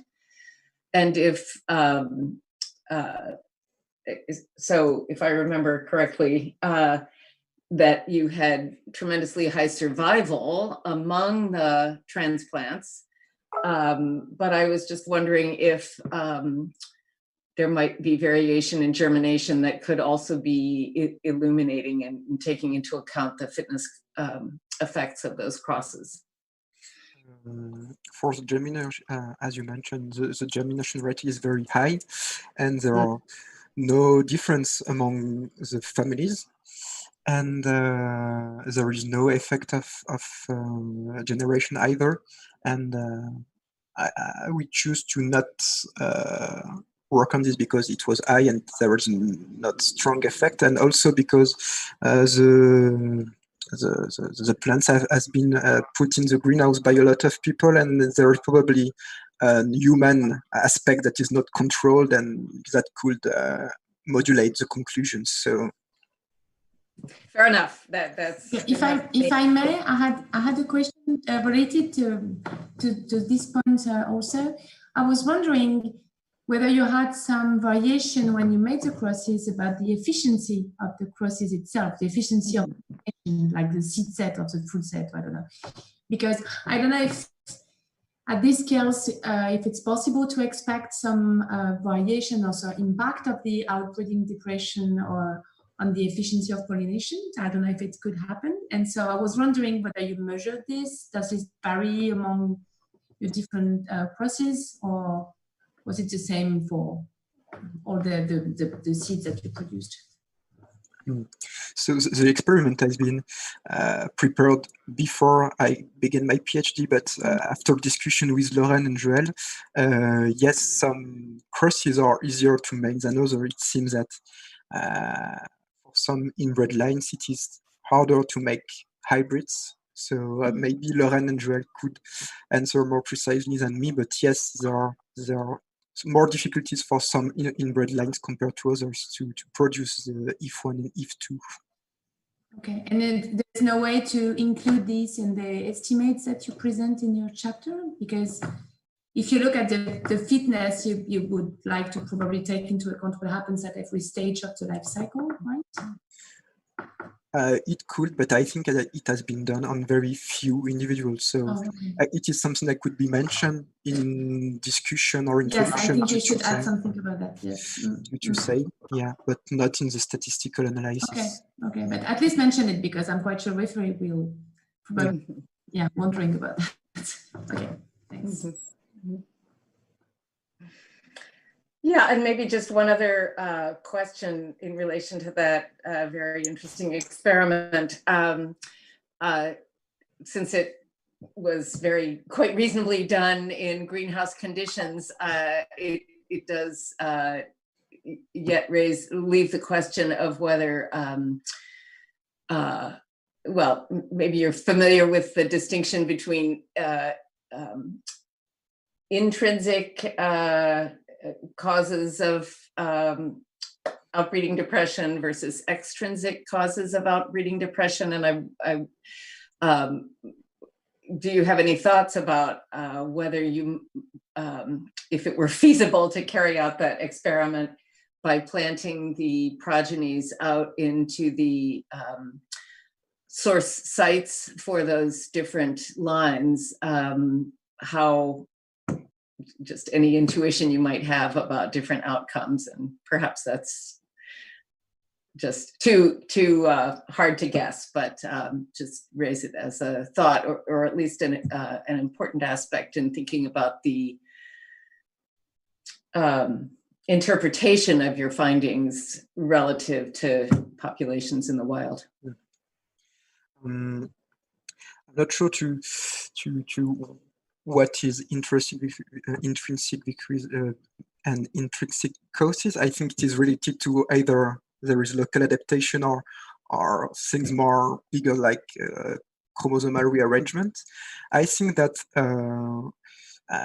for the call of local adaptation, yes, it will change something because we know that in the greenhouse conditions are probably first less drastic than in nature, and depending on how the optimums are in the greenhouse, it changes the way you will affect fitness in the greenhouse compared to the nature.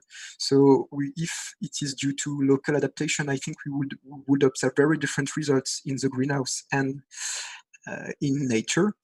If it's due to more bigger gene actions, we would expect some more comparable patterns among field and greenhouse, notably.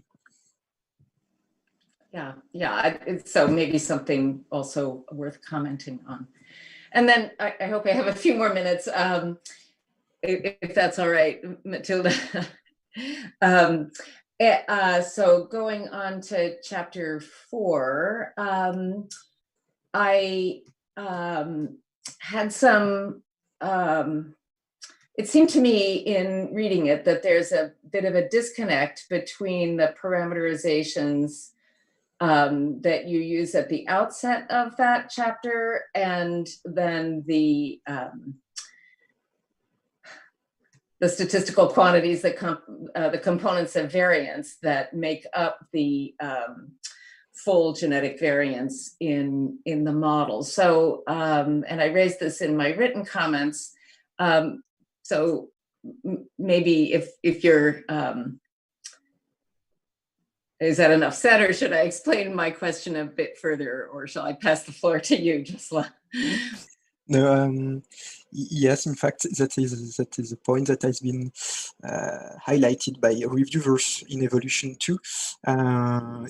Yes, in fact, we probably do not enough care to describe the patterns at the phenotypic scales and the pattern at statistical scales, and it can introduce some confusion about how the D on the phenotype influence the delta and the alpha for the quantitative genetics parameters.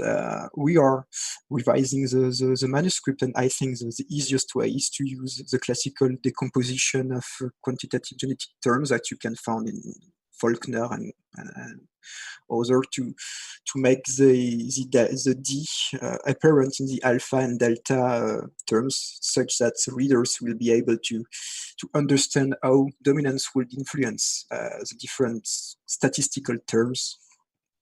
Yeah, that was something that was not very clear in the first draft of the manuscript. I agree. Well, I appreciate that you're working on that. I guess I guess I still feel it's not very straightforward. It's a while since I've worked on the complexity of the full dominance, allowing for the dominance and the additive dominance covariance and all those additional terms. Am I right in understanding that you've allowed for variable dominance in the simulation, right? So it's not a set value of dominance, or am I mistaken on that? No, there are some variability. For example, even in the additive case, you have some variation about pure additivity. You can have small dominance in particular loci, yes. So, and also, I guess, so this is the model where the population advances for a single generation of selection. So that at least, I mean, so one aspect is that the breeding values and the dominance deviations would be changing with allele frequencies. Yeah. And so that is being taken into account as you obtain these values for the underlying components, the components of variance. when we made the decomposition on fitness, yes, because an allele has not the same effect in the former or the second environment, but for phenotypes, it does not change anything. But yes, for fitness, you have to take into account the effect in the new environment to predict, not only when we use the Fisher theoretical, Fisher fundamental theorem of natural selection. Mm-hmm. Good. So, and when you say for the trait it wouldn't change, the only reason it wouldn't change is that you're not carrying on for additional generations, right? Yeah. It would change with allele frequencies, even for traits, except that you're stopping at one generation. Okay. Yeah, I think that is all I had to say there. And maybe at that point I've really taken enough time in any case, so I should pass the floor back. But thank you very much, Josselin. Thank you, Rose. Okay, thank you very much, Ruth and Thomas. And so we've been very classical finally, and so asking questions sequentially, but that's okay. So I think it's Yvonne's turn now. Yes, Josselin, it was really nice to follow your talk. It was a very nice overview. I very much enjoyed also reading your thesis. You addressed very important questions about the role of mating system on genetic architecture of traits and evolutionary potential. The papers are very clearly written and structured. And I think what is also very strong is that you use an array of methods, from meta-level analysis to empirical crossing experiments, and then also simulations. Your thesis contains a number of novel and important results, and overall it's an impressive thesis that you have written. I would like to actually I had a lot of questions. I have them on my sheets, but what I will do is basically I will, for each of the chapters, ask you follow-up questions. So it will not be completely new what's coming. So it's about the chapter 1, so this meta-level analysis. You show, I think it must be one of the first figures of this paper, where you have on the x-axis, I guess, the selfing rate, the mating system, and on the y-axis you have narrow sense heritability or any heritability. And overall you find this nice negative effect, the decline of genetic variation with increasing selfing, but you also have a huge amount of variance. Give me a list very quickly of why these deviations. There are several ways to explain that, but the fact is that we mixed a lot of traits, and probably that all the traits are not under the same pressure of selection. So you will mix traits that are not related to fitness and on which you could expect no effect of selfing, and other on which you are on stronger selection, and so you will observe the effect of selfing on it. And the other thing is that some estimations are based on very small families, and hence you have you have a lot of variability around the estimates in quantitative genetics. The number of individuals you use are primordial to have precise estimates, and in some cases the heritabilities are negative or higher than 1, and so there are probably a lot of variability due to the precision of the estimation. And when we add the weighting parameter based on the method of estimation, in fact, this parameter explains all the variance, because the variance around estimate is too high. So there are probably factors due to traits and effect of selfing itself, and another part which is due to the variance around the estimates that we have. Then this is now a question in relation to the summary slide that you had for chapter 1. What do you recommend to empirical researchers? What should they now measure to assess evolutionary potential in selfing taxa versus outcrossing taxa? Do we learn from your research that for selfers we should use broad sense heritability, and for outcrossers narrow sense heritability? for predominantly sulfur, we could use broad sense heritability, and in fact, you just can't compute the variance among the inbred lines, and it will give you the adaptive potential of populations. And in order to take into account the possible diversity that is stored in genetic association, I think that in natural population you can compute the variability in if1 and if2 to have an idea of how much you can explore the phenotypic dimensions of your population.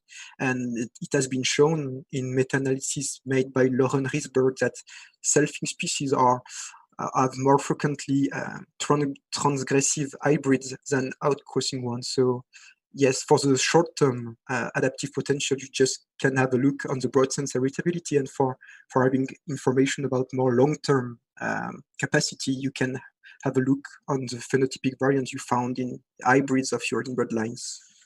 Yeah, thank you. Then I have a question about chapters 2 and 4 together. You find that under some circumstances, selfing taxa can respond well to environmental change. They can adapt quite well. And of course, with my research background, I think so, really? And therefore I ask, under what circumstances? And do you find this? And how realistic are these circumstances? So this is a follow-up on Ruth's question. So if you think about your genome-wide mutation rate, the population size, omega, how realistic are these? In terms of parameters, the mutation rates are realistic and weak parameters. We use values we found in the literature. The highest one is an estimate of Ruth's show on Arabidopsis. So in terms of mutation rate per trait, we have realistic, I think, values.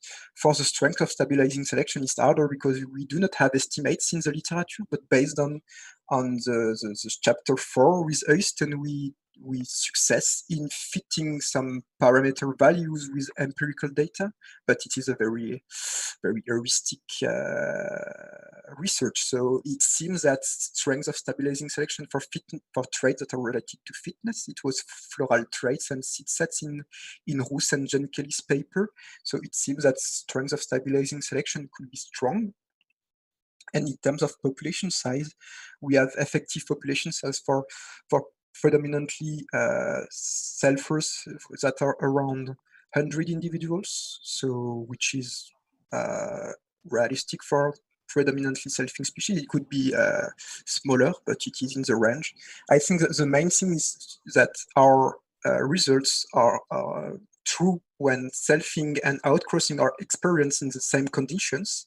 And I think it is related to the last, the perspective I proposed at the end of my presentation. I think that in similar conditions, my different results are saying that it could not be that dramatic to be sulfur.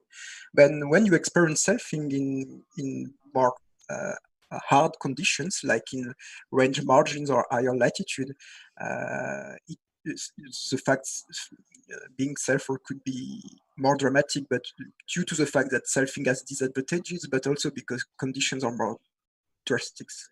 Thomas has a question, I think. Okay, I think Thomas had a question quite related to the topic, Thomas.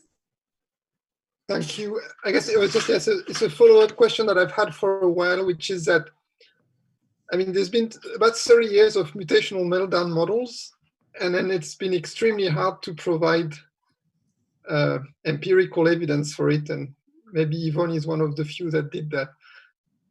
But what's your feeling about those adaptation models in the light of the correlates that you're discussing at the end of your presentation, which I thought were very interesting, which is how important is the mutational meltdown, in your opinion, where sulfurs may be more prone to it compared to demographic stochasticity, if there is an association between being a sulfur and living in harsh and stable environment? I mean, I sometimes feel that we get, even as population geneticists and someone who loves population genetic models, I feel that we sometimes completely miss the relationship between absolute and relative fitness. I mean, we haggle about relative fitness models when what we should be doing is absolute fitness models, right? Yeah. Not sure to understand the first part. You mean what is the correlation? So when we made all the models we're making, including yours, about stabilizing selection, they implicitly apply an hypothesis, which is that populations are density regulated. Yeah. Right. So you can be maladapted or you can be super adapted. It doesn't have a direct absolute fitness consequence. Yeah. Right. So if selfers for reason X or Y tend to be often in marginal habitats or habitats where demographic stochasticity is more important, isn't that completely swamping the effect of all the mutational meltdown models? I mean, what's your viewpoint on that? I think it is correlated between, yes, in this higher latitude or range margin, we expect that census population size are smaller and effective population size are even smaller due to the strong conditions. So there are, yeah, I think there are two components. There is the fact that the environment is abrupt and the fact that selfing had more complexity in these very difficult conditions with effective populations that are smaller and that increase stochastic events, just like the fixation of deleterious mutation. So the effect of mating system is probably present, but yeah, there are correlations associated to the mating system that make that we should expect more extinctions in these conditions, not only due to selfing, but also due to the conditions, yes. Sorry for the... Okay. Totally fine. Even if you allow, I would also have something more or less related. So, yes, of course, go ahead. So it's not about mutational meltdown, but it's about the biological discussion of the parameters of your models. And so I was wondering about residual allogamy, which is kind of a key also in most of your work. So you say at different points that selfing species are not completely selfing species and that there is some residual allogamy. But I was wondering whether the rates that you considered in your model were consistent with what's probably happening in nature. And I was also wondering, what do we know about this residual allogamy? Is there some bias in estimating it? Can we expect that it will vary according to the ecological conditions or the life history traits of the species? So my questions behind that is that, can we expect that in some lineages it will occur more often, and then the thing that you predicted from your model will be more likely, or is it something that could be completely the same in every selfing species? What is your viewpoint about that? We know based on estimations that there are populations that self at higher degrees than 95%.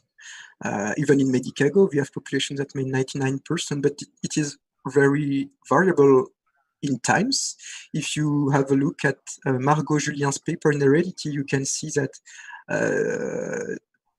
among years, the rate can vary between 90 and 99%. So taking the average is not a bad hypothesis, I think. And the second thing is that, as you mentioned, we can have bias when we estimate selfing rates because selfing population are organized in broad lines. And I think some residual allogamy events are detected as selfing events because you will cross with your clone. So we have an idea of the, we probably have a biased estimations about the residual allogamy. And I think that recently we have shown that in Arabidopsis thaliana, that the selfing rate is not as high as we saw when we have enos polymorphic markers. So it is possible that 95% is probably too high to be realistic. So. Okay, thanks. It's your turn back, Yvonne. Yeah, so maybe I will go to chapter 3. So you did this line cross analysis to look into the genetic architecture of divergence between inbred lines within populations, but also between populations. And then you find this sort of a bit conflicting results, maybe between biomass and seed production. Although biomass is typically taken as a sort of bad but okay estimate of performance. How can you, so what do you think does biomass then stand for, and what it does not stand for? And what could be the underlying causes for this discrepancy in results? Yes, so as you mentioned, we found a negative relationship between biomass and seed productions. And in fact, for other vegetative traits like height at maturity and seed weight, we also found this pattern of increasing high or rate. So for vegetative traits, we have hybrids that are bigger, but that produce less seeds, and that has been something that has been highlighted by reviewers too as something very strange. And in fact, we are not the first cases to report such pattern. It has been reported in Arabidopsis thaliana in some crosses with special accessions, and I think that one hypothesis is that this species live in very hard conditions, and they had to live with few things to grow up. And one possibility to explain that is that in the greenhouse we give them too much. So maybe that's a trade-off that exists in nature to not invest that much in growing and then to produce seeds is broken in the greenhouse. So the fact that studying the same things in natural populations could help to understand these very strange patterns we found in the greenhouse. But could it be, for example, is the species semoparous? Is it annual basically? Medicago, yes. Yeah. So it's annual. Yeah. Okay, and it has then this big biomass at the very end of the life cycle, at the same time when it has the seeds. Yes. Okay, yeah, that is intriguing. But then, okay, when does one know anything about, for example, the pollen viability, or whether this pollen is maybe not fertile of interpopulation crosses, or what could be going on? Also, I think in terms of underlying genetic mechanisms, for example, imprinting.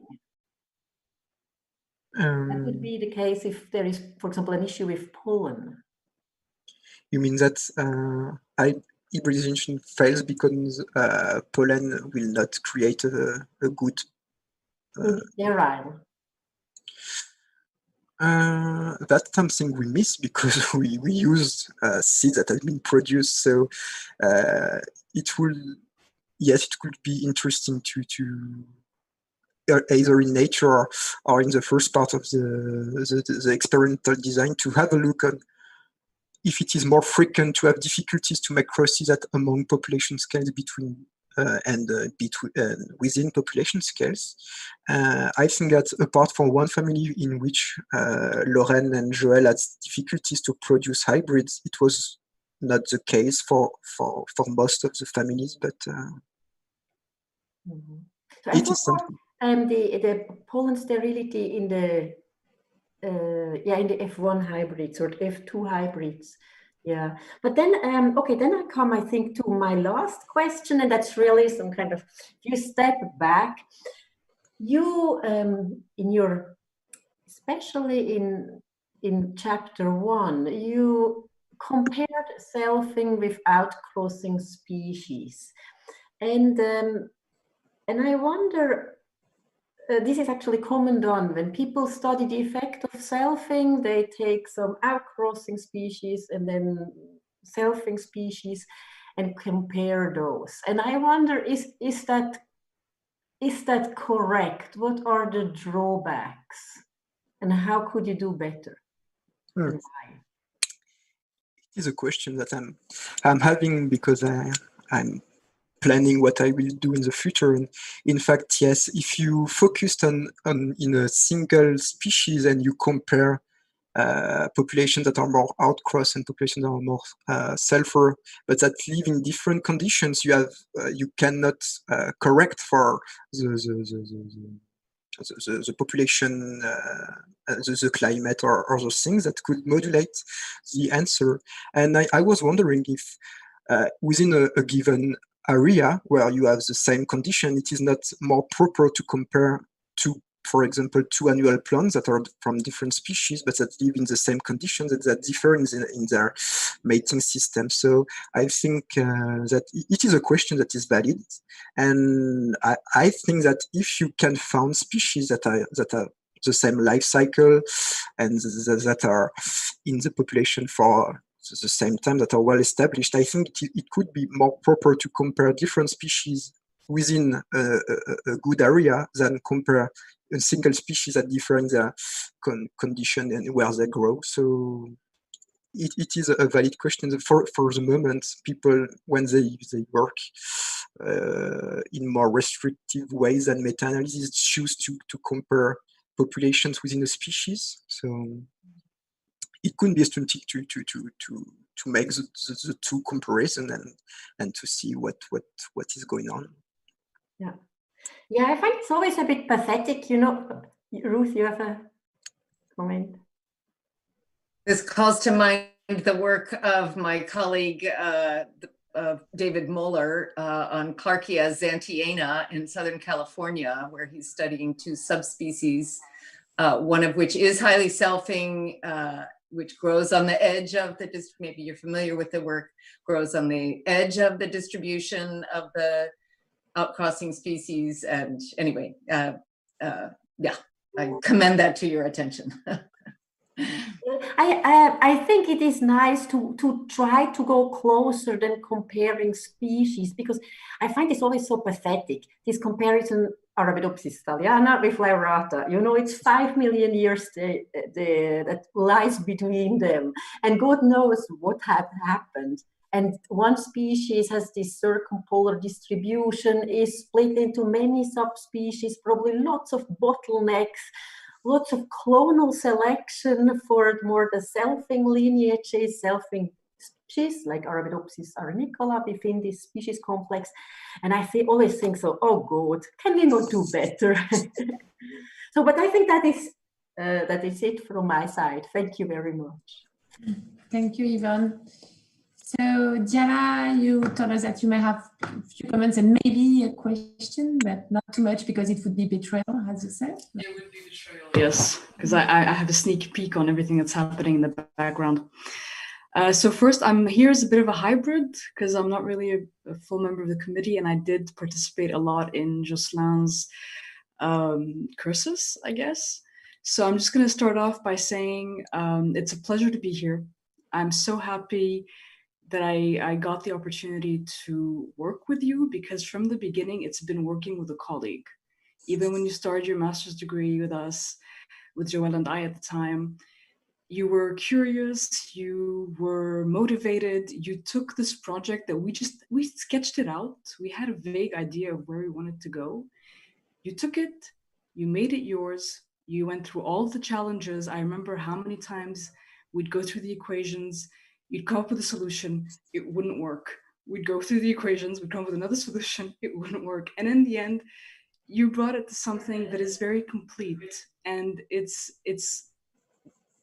really great to know that we can go a step further in our understanding in general of how species are evolving, of what the consequences of selfing are, because selfing is a big mess. I mean, we have to accept this at some point. So I'm just going to not really, betray, but start off a conversation that we've already had, which is, where do we go from here? So we have all of these expectations on how selfing will affect evolution, adaptation or extinction, or, everything that goes in there. What do you think would help us better understand these phylogenetic patterns that we're seeing? like Soutenance is the perfect example where we have this self-compatibility, self-incompatibility, where we have these differences in diversification rates. But is that really like the whole picture? Are we missing out on some details? What is your opinion on this? It's an open question, of course. It's a question for discussion more than anything else. I think that the Goldberg paper has been it is a big point in the history of selfing species, because it is the first time that at a very large scale someone has shown that there are long-term disadvantages to be a selfer, but in the same time, and due to methodology, it is a very broad picture of what self-compatibility is. We do not know if, as I mentioned in discussion, is there predominantly selfers that goes more often to extinction, or mixed mater have intermediate rates. And I think that we have signals that we cannot ignore. Selfer seems to have some disadvantages, and I think that's where we have to go now, is to find when it is really disadvantageous and when it is not. I've shown in my PhD that when it is experienced in the same conditions and outcrossing, it seems that it is not as drastic as we can think. But when it is done in different conditions, and probably also making inference between mixed mating and selfing would help to understand more thoroughly when and why selfing is really bad or not. I think we have a broad picture now, and we have to complete, or by small steps, what happens. So would you be more likely to go to more ecological, this is your end of the thesis, you're going to more ecological explanations. Do you think there could be something else other than just the ecology of the species and where the species ranges go? I mean, how they're distributed? No, we have seen that when in some conditions, notably when the mutation rate of the trait is low, you are not as good as outcrossers, mixed mater. So we have genetic hypothesis to explain the dead end, but with this PhD, I think that we can modulate that. We have some genetic hypotheses that are true in some conditions, and some genetic hypotheses that were judged as always true, that are not always true, in fact. So that does not mean that we have to forget genetic approaches. We just have to modulate what we thought about genetics and incorporate ecology into genetic models, I think, to have a more complete picture of what happened and when.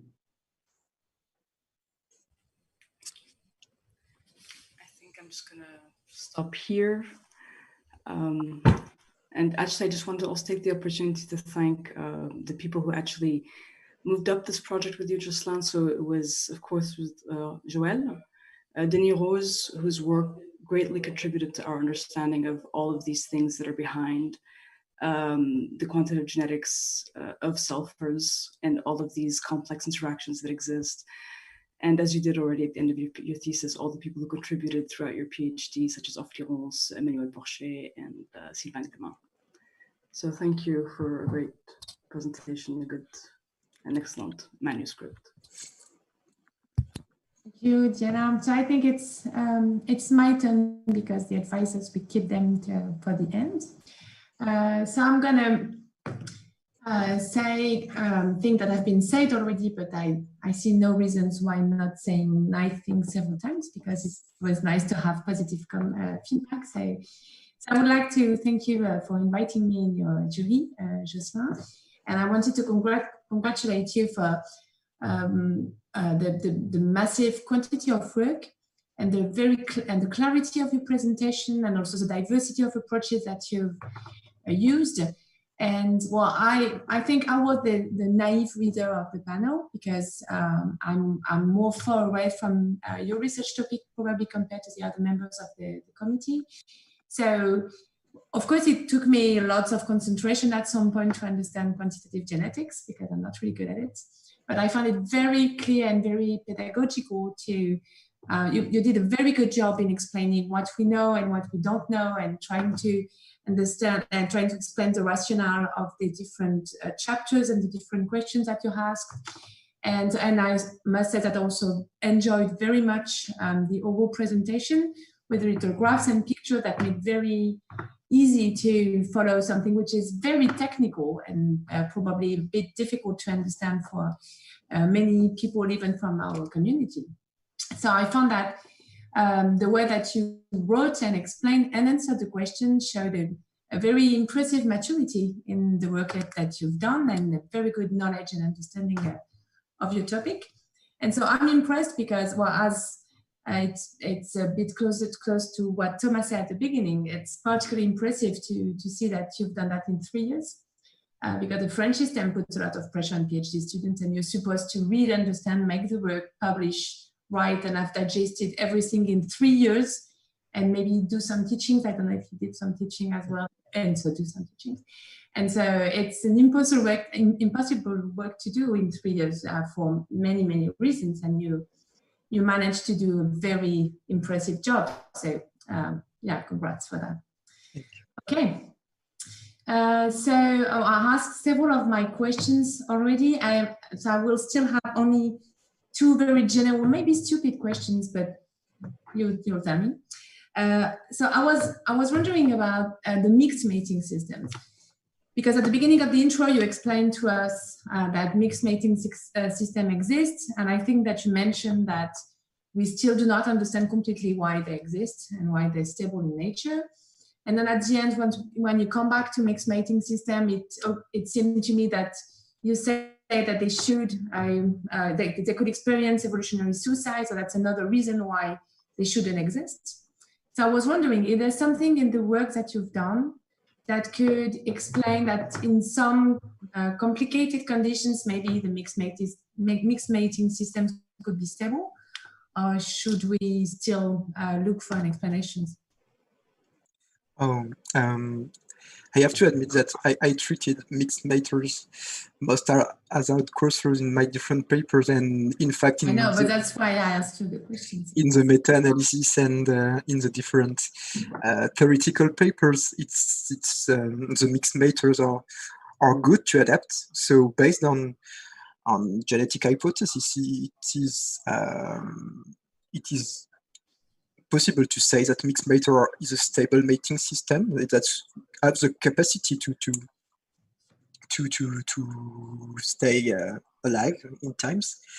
And there are other studies that have shown that, notably, I think, to Wynne et al. Papers that have a look on inbreeding depression in mixed mater and so on, that have shown that for a lot of things, mixed mater appears to be a valid class of mating and not just a transitory states among outcrossers and selfers. So I think in the different empirical approach, it is valid to consider mixed maters as a category. But based on different models of evolution of selfing, and I think notably to the recent Diala and Denis' paper, it is hard to understand why, when you begin to self, why you just not go toward almost one, because that has so much advantages at the short scale and then in the stable conditions. I think that in addition to have the advantages of selfing, like reproductive adherence, mixed mating also allow to maintain a lot of diversity, and in my view, notably when environment is not stable, being able to maintain selfing and outcrossing seems like the best of both worlds. So I think that we just have to improve the model of evolution of selfing to understand in which condition you can maintain mixed mating, because we make the hypothesis of a stable environment and so on. So there are a lot of hypotheses that are not made in models that would explain why mixed mating could occur so frequently. So Yeah, yeah. I think the only model that could find some stability are the one that invokes some temporal instability of pollination, for instance. So you can have this kind of strategy, but I'm not sure that any general explanation. So I was wondering what the focus on genetic diversity could probably bring to that topic, because it seems quite unresolved, I guess. No, it is unresolved, yes.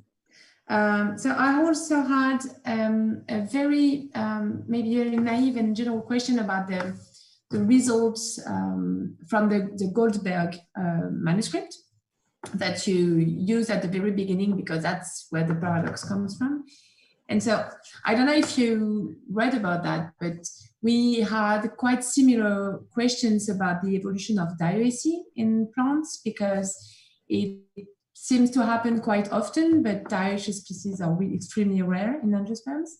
It's 5 or 6%. And for quite a long time, people were all saying that maybe dioecy could be an evolutionary dead end as well, for many different reasons. And this was based on number of lineages in groups with dioecy compared to sister group with no dioecy and this kind of thing.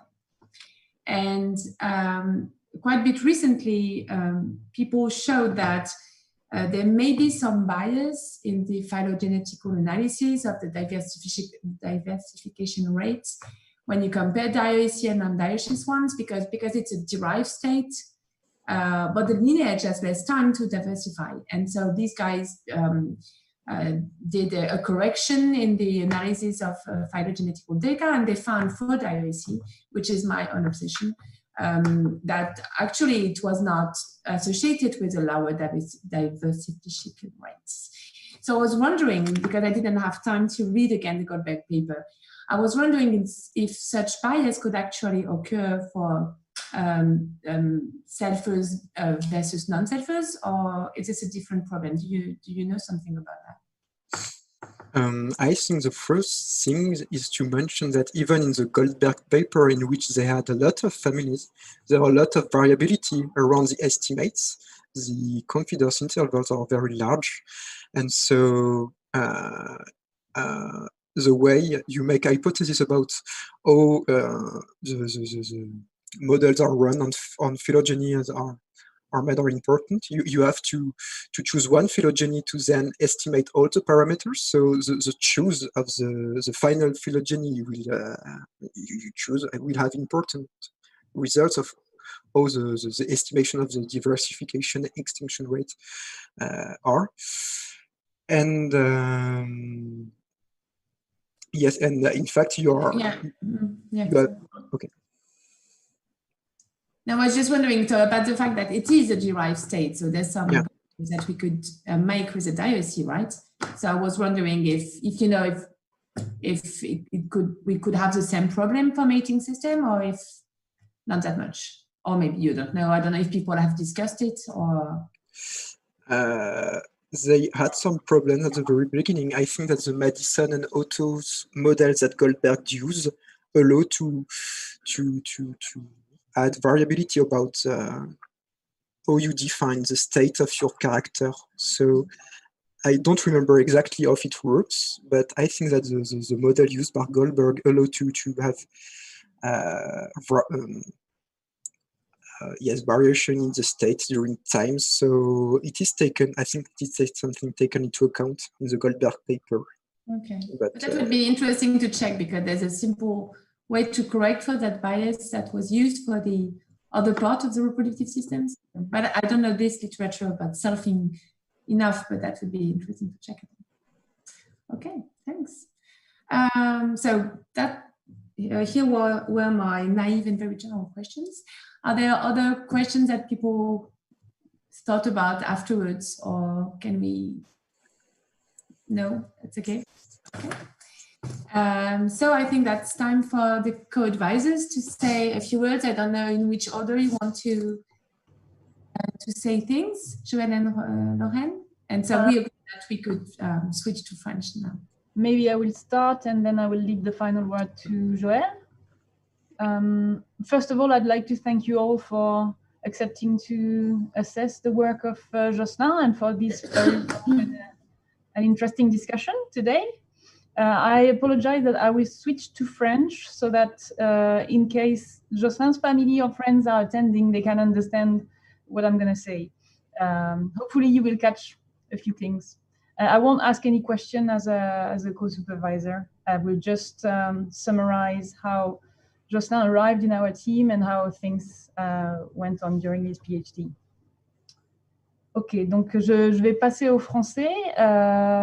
Tout d'abord, je voudrais te féliciter, Josselin, pour cette brillante soutenance. Les qualités de ta présentation orale ont été soulignées par le jury et je pense que ce n'est pas exagéré. Voilà, donc tu nous as rejoint dans l'équipe pour ton stage de Master 2 et tu t'es déjà animé par une grande curiosité pour les espèces autogames et aussi tu étais très volontaire pour te frotter aux difficultés qui peuvent survenir quand on sort des hypothèses classiques des modèles, ce qui est le cas pour les espèces autogames.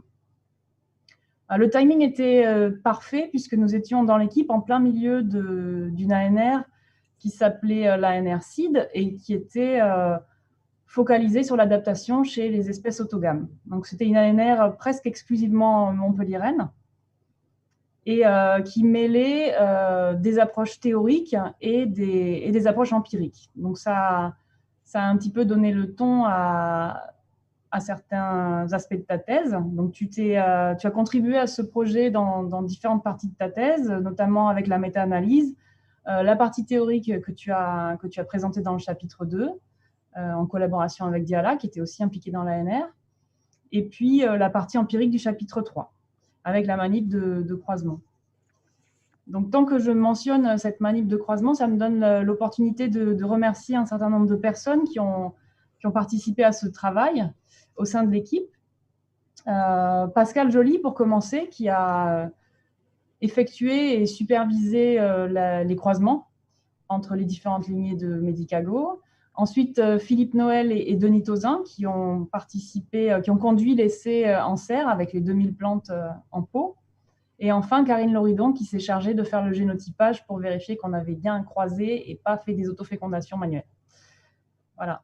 Donc, une équipe assez avec pas mal de monde, mais il faut quand même souligner le fait que tu as conduit ce projet, dans cette partie-là dans laquelle moi j'étais un peu plus impliquée, donc ça me permet d'en parler un peu plus finement. Tu as conduit ce projet bien au-delà de ce qu'on avait envisagé initialement. Tu as une grande intuition et une très fine compréhension de la génétique quantitative des espèces autogames. Et ça, c'est assez notable, voire même assez exceptionnel. Ces qualités, qui sont couplées à une grande autonomie et une très bonne maturité scientifique, t'ont même permis d'ajouter un dernier chapitre à ta thèse. Donc, un chapitre que tu as développé avec une collaboration et un développement théorique pour lesquels tu as l'entière paternité. Donc, pour toutes ces raisons, je pense que les mémoires d'un autofécondé, comme tu avais intitulé ton mémoire de master, tome 1 pour le master et tome 2 pour la thèse, vont rester pendant longtemps dans les annales de l'équipe. Peut-être, je voudrais dire aussi, lorsque tu terminais tranquillement ta thèse, assez sereinement, il faut le dire, tu as aussi noué des contacts avec une équipe en République tchèque, et donc tu vas pouvoir poursuivre dès début février sur un postdoc qui va traiter de l'adaptation chez les espèces polyploïdes à Prague. Donc pour cette poursuite, je te souhaite le meilleur et je ne doute pas une seconde que tu vas pouvoir poursuivre une carrière scientifique avec beaucoup de succès. Voilà. À nouveau, je te félicite et je passe la parole à Joël.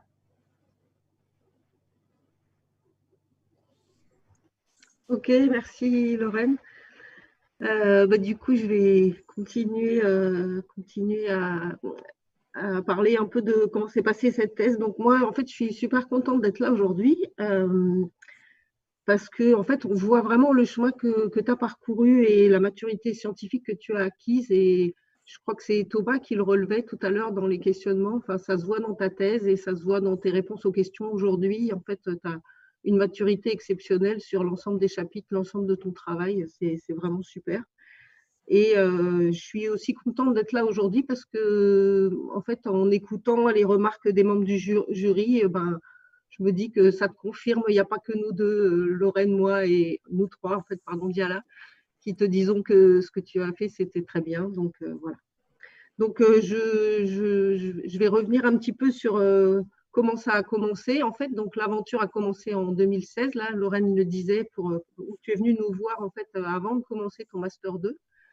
Et en fait, je le dis parce que en fait, c'est une de tes caractéristiques, c'est que tu laisses pas les choses au hasard et que tu crées, comment dire, tu anticipes les choses et tu as une capacité à anticiper les choses, mais aussi tu as un besoin d'anticiper les choses. Et ça t'a permis de finir ta thèse. On avait l'impression que tu étais serein, tellement voilà, tu avais bien organisé les choses. Donc, vraiment bravo pour ça. Et donc, tu venais de finir ton stage de master avec Ophélie et François.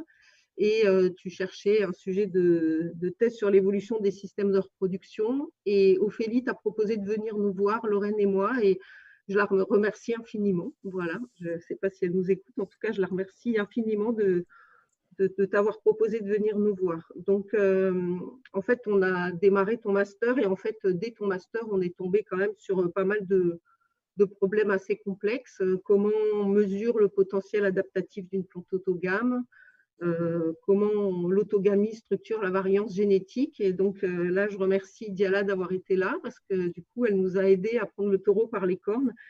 Mais on aurait pu orienter ta thèse autrement, mais en fait, je pense que ce n'est pas dans ta nature. En fait, il y avait des choses à gratter et je pense que tu avais besoin de… Enfin, comment dire, tu étais motivé pour faire ça. Donc, tu as choisi de décortiquer un peu tous ces problèmes. Et ça, malgré la complexité des modèles sous-jacents, là, on l'a bien entendu dans la discussion. Donc, tu t'es d'abord attaqué à l'épistasie. L'objectif, c'était de s'attaquer à l'épistasie. En fait, finalement, tu t'es attaqué aussi à la dominance, et à la fois dans les modèles et puis ensuite dans les données. Donc, voilà. Du coup, je pense que le résultat est vraiment exceptionnel et tu as vraiment avancé sur des questions qui sont fondamentales en biologie. Et à chaque fois, Lorraine le disait pour la partie manip expérimentale, mais je pense que c'est vrai pour tous les chapitres, tu as à chaque fois été au-delà de ce qu'on avait prévu initialement. Voilà. Qu'est-ce que j'avais noté d'autre? Donc, en fait, ouais, à travers en fait, les différents travaux que tu as développés, en fait, tu as été chercher les compétences dont tu avais besoin. Et je pense que tu t'es approprié des méthodes et des concepts qui étaient vraiment difficiles et diversifiés. Et je pense que tu as acquis des compétences bien au-delà de la génétique quantitative des autogames, en biostatistique, en modélisation, en expérimentation, en analyse de données. Et je pense que c'est quelque chose qui va t'apporter beaucoup pour la suite. Donc, voilà. Tu es aussi quelqu'un de très focus. En fait, quand tu es sur une question, en fait, tu es très focus sur le sujet et tu ne te disperses pas. Et je pense que c'est une grande qualité par rapport au travail que tu as fait. Et voilà. Et en même temps, tu es toujours prêt à discuter tes résultats et on a eu vraiment des moments de discussion super intéressants et des échanges très, très intéressants tout au long de ta thèse. Et à chaque fois qu'on te disait « ouais, mais là, il y a peut-être quelque chose qui ne va pas », tu retournais voir et tu revenais discuter. C'était vraiment des interactions super intéressantes. Et je pense que tu aimes aussi beaucoup communiquer tes résultats. Tu as fait quand même pas mal de colloques à l'étranger. Et tu es allé présenter tes résultats à différentes personnes et dans différents labos. Et je pense que cette capacité que tu as à interagir avec les autres, en fait, t'a permis de développer vraiment un réseau de collaboration au-delà de celui qu'on avait avant dans l'équipe. Voilà, donc vraiment, du coup, un grand bravo pour ton travail. Et moi, j'ai vraiment eu un immense plaisir à t'accompagner dans ce travail-là. Et je te remercie de nous avoir fait confiance, en fait. Je te remercie aussi pour ce que tu as apporté au labo, parce que, en fait, pour ta participation d'une part au collectif, parce que notamment, tu as participé à l'organisation de nos bâtons rompus, de nos réunions scientifiques. Donc, merci pour ça. Et puis, côté sciences, finalement, l'impact de l'autogamie sur la diversité, l'adaptation, c'est une thématique sur laquelle on travaille depuis quelques années dans le labo. Et en fait, on peut dire que ton travail rajoute une sacrée pierre à l'édifice, hein, puisque ça ouvre plein de nouvelles perspectives, notamment autour de l'architecture de l'hétérosis, la prédiction de la vulnérabilité des populations, qui sont des questions vers lesquelles on souhaite aller au niveau du labo, et tes travaux en fait apportent des questions et des éléments supplémentaires super intéressants pour ça. Et donc, j'espère qu'on aura les moyens de les explorer et éventuellement, peut-être qu'on pourra collaborer pour avancer sur ces questions.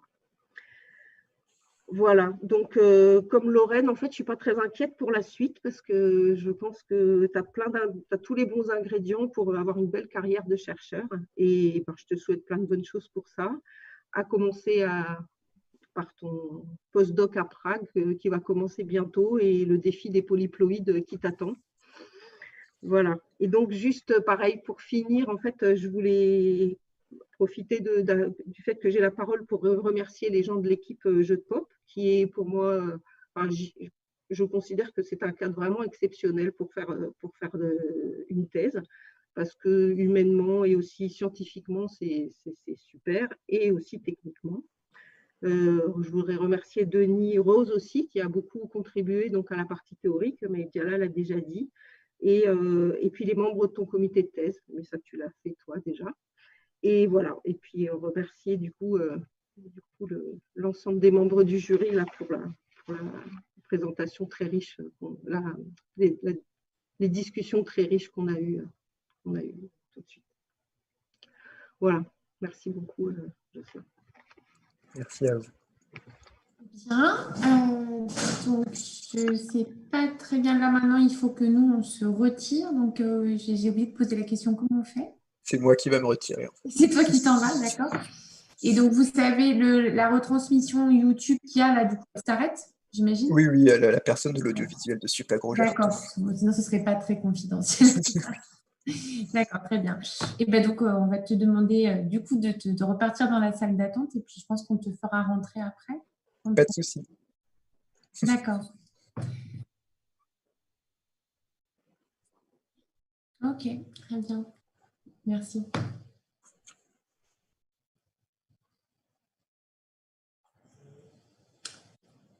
Et là, ouais.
On attend peut-être... T'as ta famille là qui regarde, j'imagine, ou des amis On attend peut-être que ça reparte sur YouTube là pour la petite conclusion.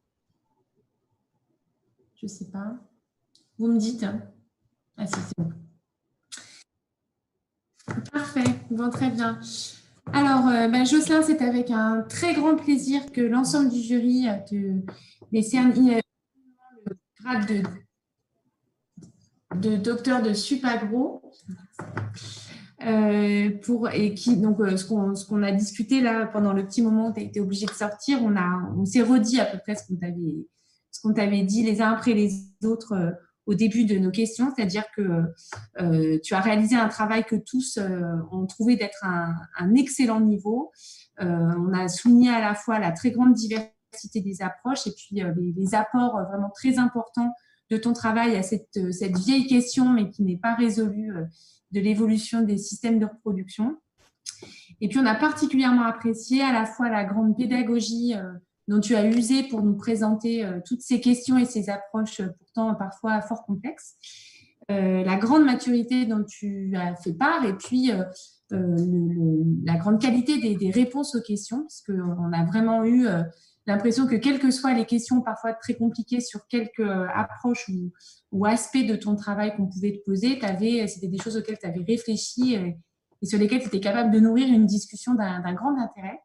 Donc, pour toutes ces raisons, alors, tu sais on ne peut plus donner de félicitations officielles, mais nous te donnons officieusement, du coup, toutes nos félicitations pour ce travail d'une très, très grande qualité. Voilà, je ne sais pas si les autres veulent ajouter quelque chose. Ou toi, Josselin, je ne sais pas.